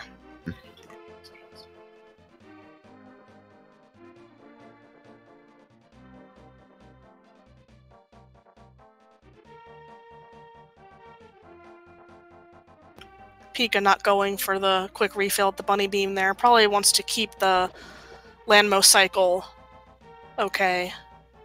Wasn't able to get the first cycle, sure. but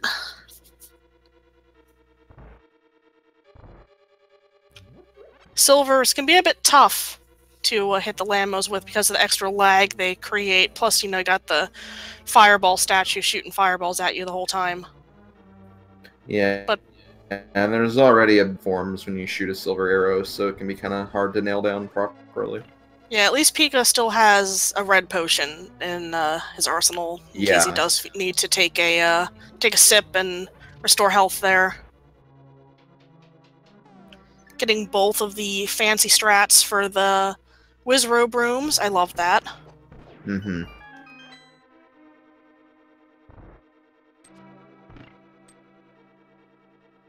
Gonna go for the lamp here. Again, doesn't have half magic and wants to make sure he's not in another situation where he runs out of magic and needs them to do stuff. Luckily, there's a lot of refills here along the way.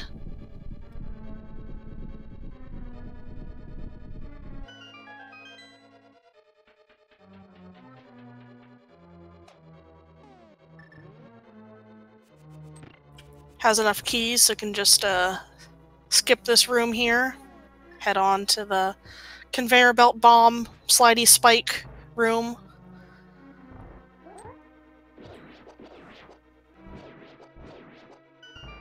Gus starts his fight with Helmasaur King.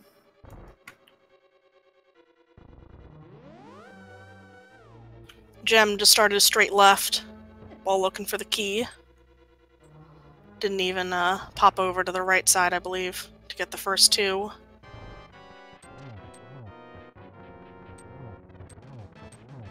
And Moldorm 2 is down, easy peasy. And Helmasaur starts his fight with Helmasaur. Yeah, basically just when Gust finished, Zalga started.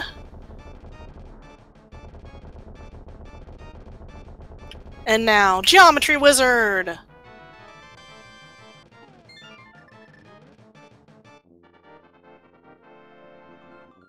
Wow, nice triple right there. Yeah, I think that was a double and then a triple. Yep. So 2, 3, 1. He's all, and he's going to start his Ganon fight.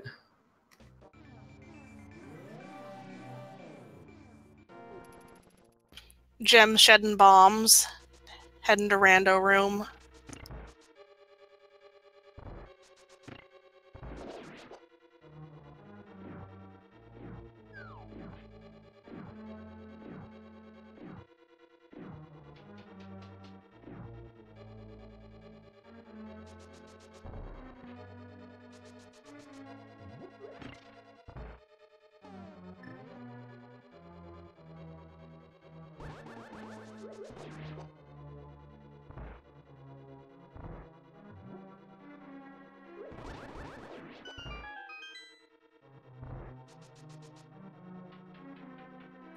Nice Ganon so far from Pika, getting those hookshot dodges very well.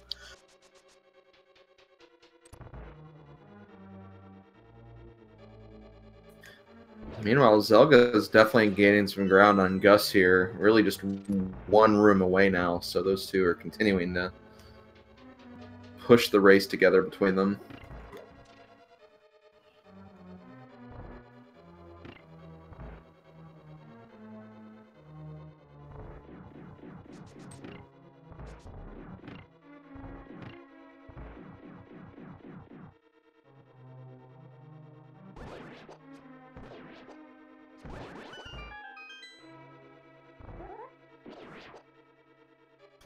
Missing torch glitch, but that's not a problem.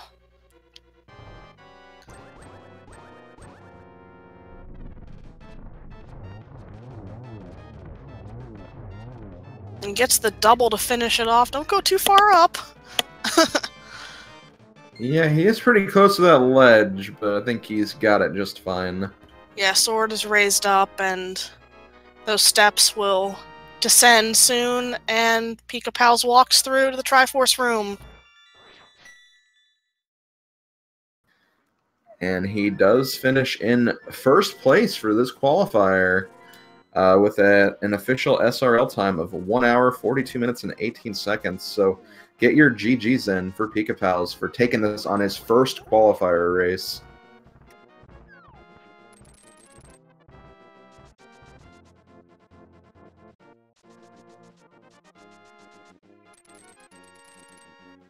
Okay, so it does look like we have him in the waiting room already, so I'll go ahead and bring him in here.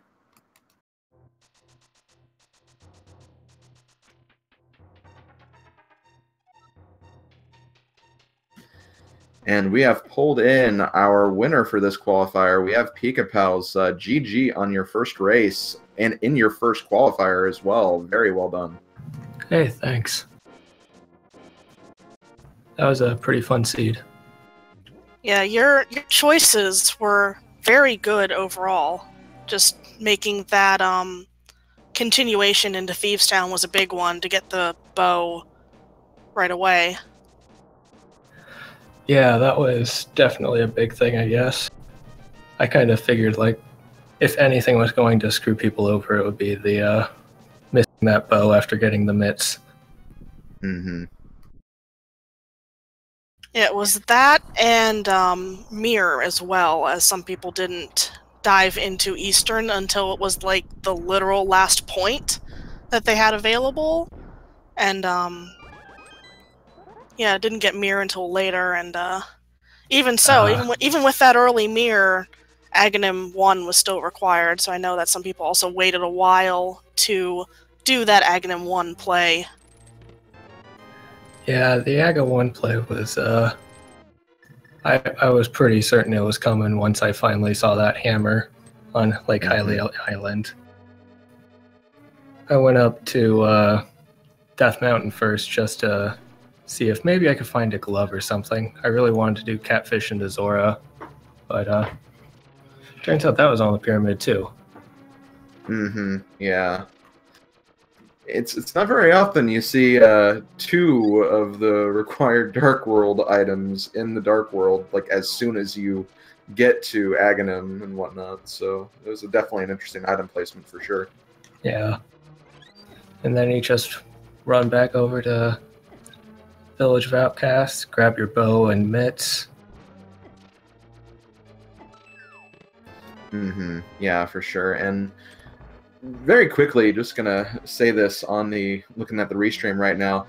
Zelda actually gambled on Tile Room and gets a small key to immediately go to the right side, which actually gets him quite a bit of time over Gus, and will be able to get the big key very, very quickly. So interesting and worthwhile play on his behalf there.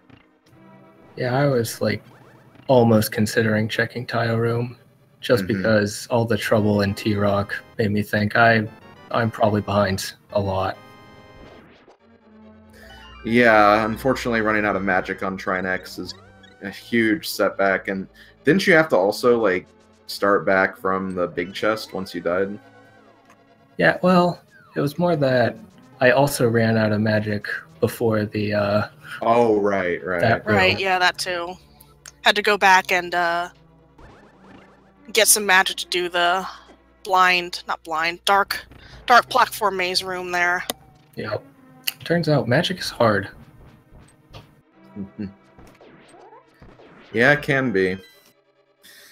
I guess another thing to bring up really quickly is since Pika Pal's finished, there was also another finish not long after him, Jay Meisher, finishing in second place with 1:42.44. Like, not even 30 seconds after Pika Pal's, so very well done to him as well, also figuring out the one of the more optimal ways to get through the seeds. So definitely G to him. And Gem's currently on Agahnim 2. See how the patterns run for them. Everyone's in GT now, at least. That's nice to see. Sure.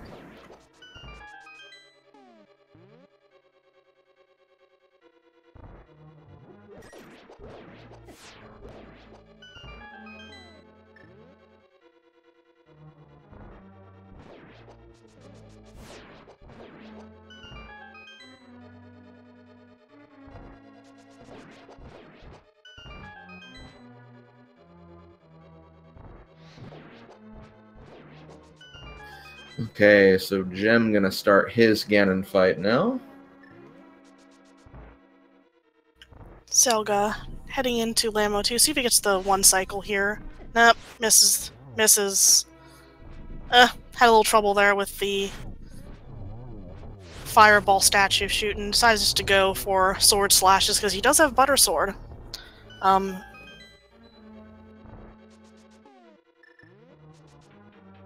So most people here just got the 3 swords because they were all kind of in the path. Zelda actually dove into Ice Palace looking for the bow, I believe, and butter sword was in there along with half magic. Ooh. Yeah, this was pretty nice overall. You got to completely skip out on 2 of the pendant dungeons. Mm-hmm. Yeah, it's just that the one pendant dungeon he had to do, it had all the things in it, and if you just thought it had one thing, then you had to debate if you wanted to stick with that decision you made or go back and say like, oh, maybe I should go check this just in case. Yeah, for sure. At least was the green pendant dungeon too, though. So you got to got another item check out of it even. That sweet single arrow.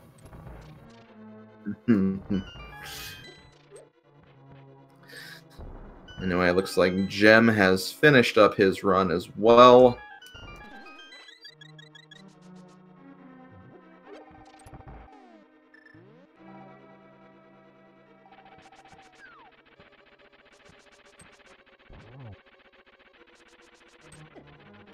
And he has finished in 3rd place, so no finishes between him and JM Misher. 149.18, so get your GGs in chat.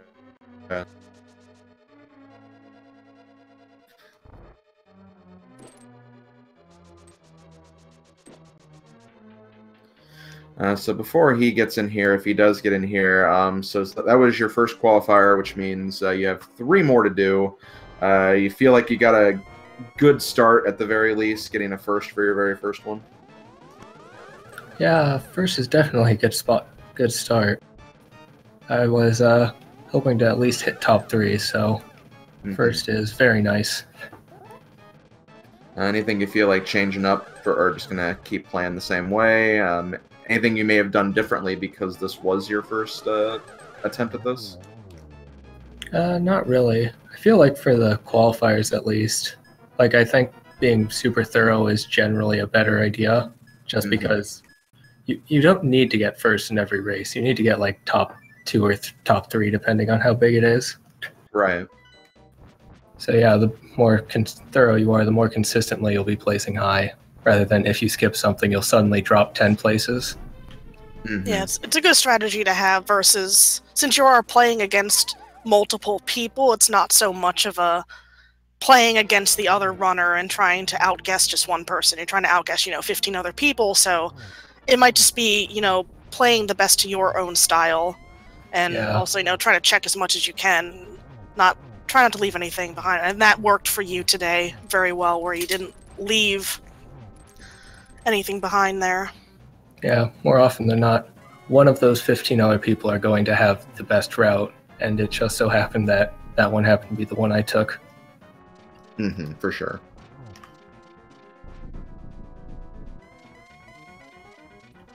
Meanwhile, Zelda is on Ganon, moving into the final phase here. Gus having a little bit of trouble at the very end of the gauntlet, did make a pit stop to get the very powder thing to get hearts back before Landmo 2. Still gets a pretty good Landmo 2 fight, though.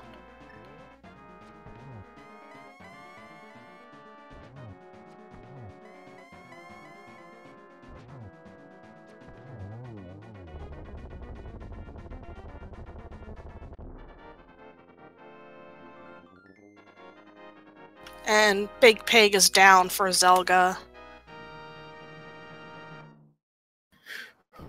Really, really, really nicely done. Looks like he finished in 4th place, so no finishers after Gem. Finished in 4th place with a time of 1:52.14. And it looks like he finished 4th in every single qualifier he's done. That's a pretty interesting statistic. That's good consistency. Yeah, for sure. Who knew he was going to take 4th in the whole tourney? Okay, well, I do see him in the room, so let's go ahead and pull Zelga in. We are joined by Zelga Disson. GG on finishing. What a tile room gamble you made. Yeah, thank you. Yeah, GG. Yeah, GG's, especially to Pika Palace for pulling off the win. So that tile room, because I think it was either as I was climbing or like I was sitting there in the fanfare after my 7th crystal was when Pika Palace finished. I had done so many things like Ice Palace and Desert Palace, and a lot of my decisions throughout this entire seed had been, if I don't win, I'm eliminated, because this is my last qualifier race. So with that in mind, I was like, he had to have been way ahead of me. This is a tile room big key. And then it wasn't. But then it was like, okay, well, there was no key in the Hope room. This must have been a right side big key after I got the small key from the tile room. So it's like, okay, I can make up some time here. Mm-hmm.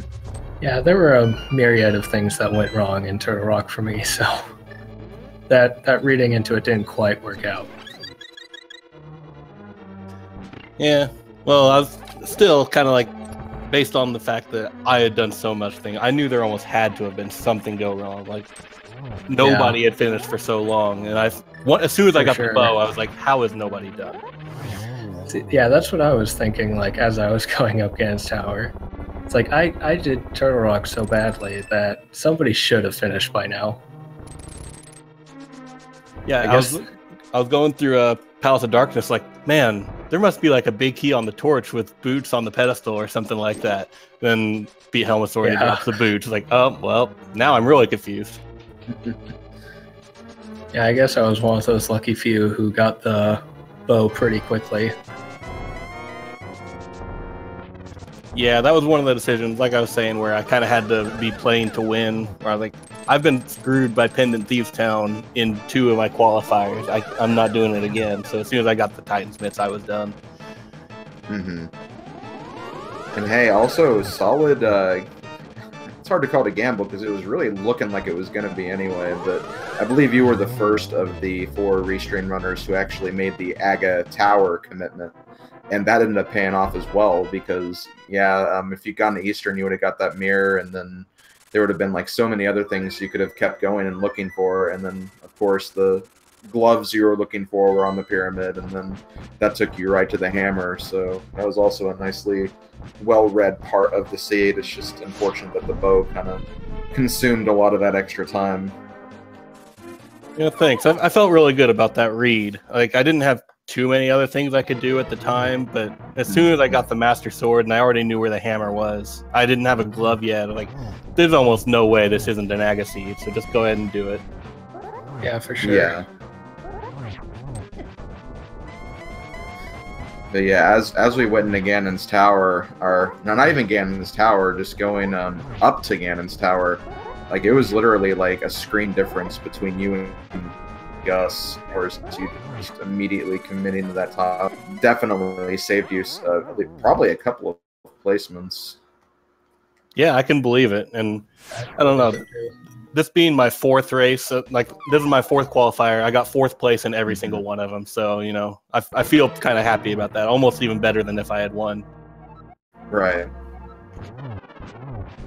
Gus unfortunately taking a spill to Ganon there, while trying to clench out his finish. didn't have the fairy, had used it, I think in a mistaken death warp possibility earlier, but gets good positioning here on the second attempt. Gets him up in the corner, is able to just swipe at him while inside the... what do you call it? The things. Down to 2 hearts again, though.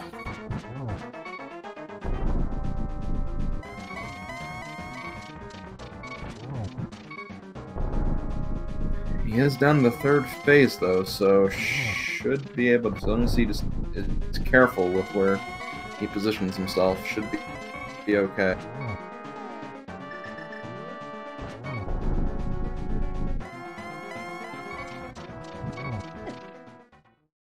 Ooh.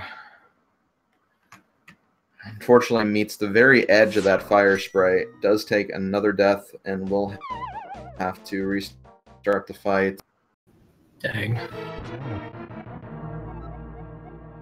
Meanwhile, though, there is a 5th place finish of Weighty Words, taking this with a time of 1 hour, 57 minutes, and 45 seconds.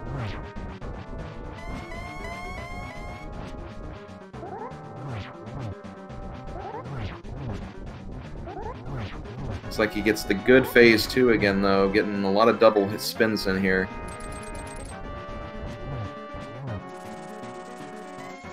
Yeah, doesn't want to use too much of his magic with cape and etc. Yeah, understandably so. Because doesn't have half magic and still needs it for torches, but gets into phase 3 a lot easier this time.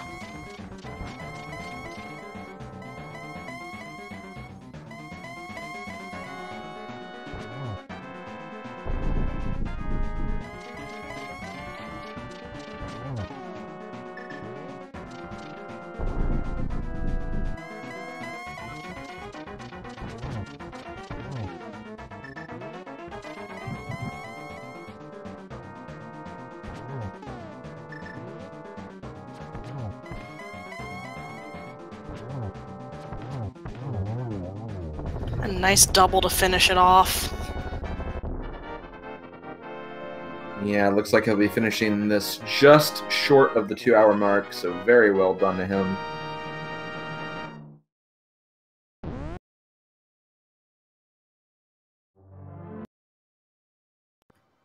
And he has finished in 6th place with a time of 1 hour, 59 minutes, and 28 seconds. Get your GGs in chats for all 4 Restream runners for doing a magnificent job with this seed.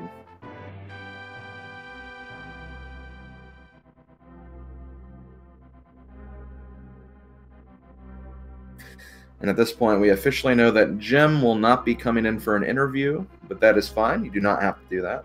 But definitely GGs to him for bringing out that 3rd place. Again, I believe this was his 2nd race, and, you know, getting a 3rd place after your 2nd race, and he's already pretty well ranked at this point. Very good job on his behalf.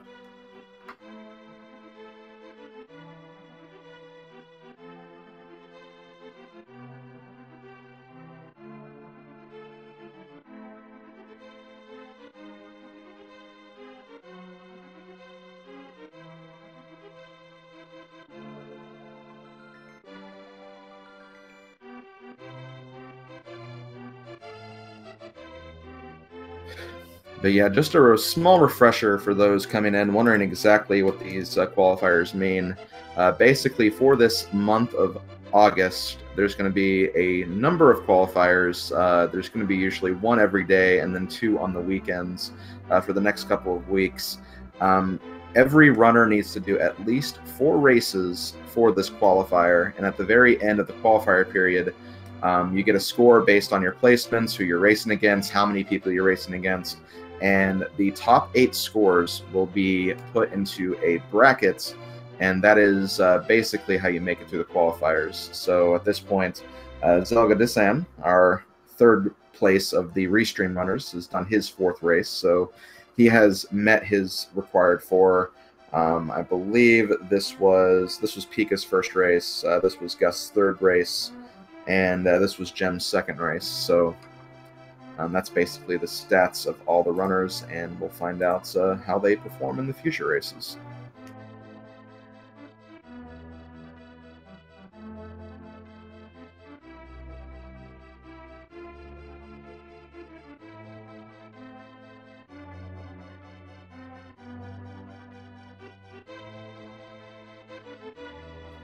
We will be getting... Oh, actually, here he is right now. Joining us, we have Gus, the 6th place finisher of this particular qualifier. How are you doing, and how do you feel about that seed? Well, I think this might be the worst seed I ever played, as far as like routing decision go. But I mean, it wasn't really that bad a seed. It was really just that stupid mirror in EP. Mm-hmm. Yeah, I believe you took probably the longest of all the restream runners anyway. We don't know how the others, how that went for them. But yeah, I think you were the last to obtain the mirror of the 4. But you were actually not the last to obtain the bow. You were actually the 2nd person of the restreamers to get the bow. So that definitely gave you a bit of an advantage, as you kind of had a clearer path to your go mode at that point, because a lot of people got tripped up on that bow. Yeah, I was kind of hoping that when I found it, that maybe the other people haven't like gone for a semi full clear Thieves Town, so that maybe could give me an upper edge. But yeah. Mm-hmm. Yeah, unfortunately, just that late play in the Thieves Town, because it also had those mitts as well, so that also kind of held you back a little bit too, unfortunately. Yeah, I was hoping I was gonna find the mitts on Death Mountain when I headed there first, so I could just go straight into Third Rock and clear that. But there was absolutely nothing on Death Mountain. So, and well, since I took so long to find the mirror, I kind of felt like the race at that point was completely unsalvageable for me. So I just decided to do a bunch of weird choices, like going into Swamp Palace, hoping like to find something that maybe could give me an edge, but no, it just went downhill until I finally found those mitts and the bow. Yeah, we did notice that play in the swamp. That definitely got our attention for a bit, because yeah, if there was something there, like the hook shot for that matter, because that was still the big unknown at that point, since Pika had the bow pretty early. That would have been huge. That could have actually really made a huge difference. And sometimes in a race like this, where you're trying to qualify over many, many people, you need a play of that caliber. And, in any other seed, that could have paid off. So I appreciate the attempt and the committing to that type of gamble for sure. Yep. But according to what I have, this was your 3rd qualifier, correct? Yep. So how do you feel going into that last one? Do you think you still have a shot? Going to give it one last attempt? Maybe bring in some gambles for that particular race? Anything you feel like doing differently? I don't know. In all these 3 qualifiers, I feel like my routing has been pretty bad, but when I watched like the replays later, I feel like it's a lot of it is really my execution, to be honest. So I feel like I can probably work a lot more on that. But I think I kind of, I probably blew it with this race, but it's definitely like the last qualifier yesterday when I got like the 20th place, I think. So I don't think there's like a huge chance of me getting into the top 8. Yeah, but it doesn't hurt to try, give it your best. Who knows? You might have could have one of those finishes where you finish like 20 minutes ahead of everybody because of one rogue gamble or something. You never know with randomizer sometimes. Yeah, I mean anything is possible, and I'm mostly playing just for fun. So I mean, I'm definitely gonna go for the 4th one as well, regardless of whether I have a chance of top 8 or not. So. Well, that's a good mindset to have, and I wish you best of luck in that next qualifier. Yeah, thank you very much. And I guess I didn't really I don't know. Maybe you did kind of answer it earlier, just based on your responses. But Zelda, now that you are finished, overall, how do you feel good about your chances at all, or? No. Just being honest, I got 4 fourth places, which is really, really good. But whenever you've only got 8 people moving on, and you've got the best of the best, people like Pika Pals, then obviously the Andys, the Gems, the Christos, that are going to be joining this, that are going to be pulling off first and second every race.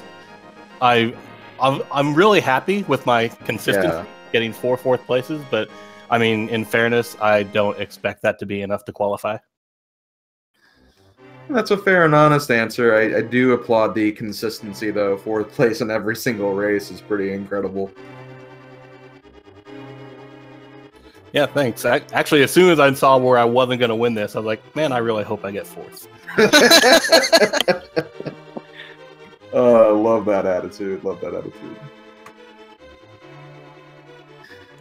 Okay, well, with that, that's pretty much going to end it for this particular broadcast, since all 4 restream runners have finished. So I guess we'll start to wrap up things here. So thanks to all of the viewers out there for coming by and watching some Randomizer with us.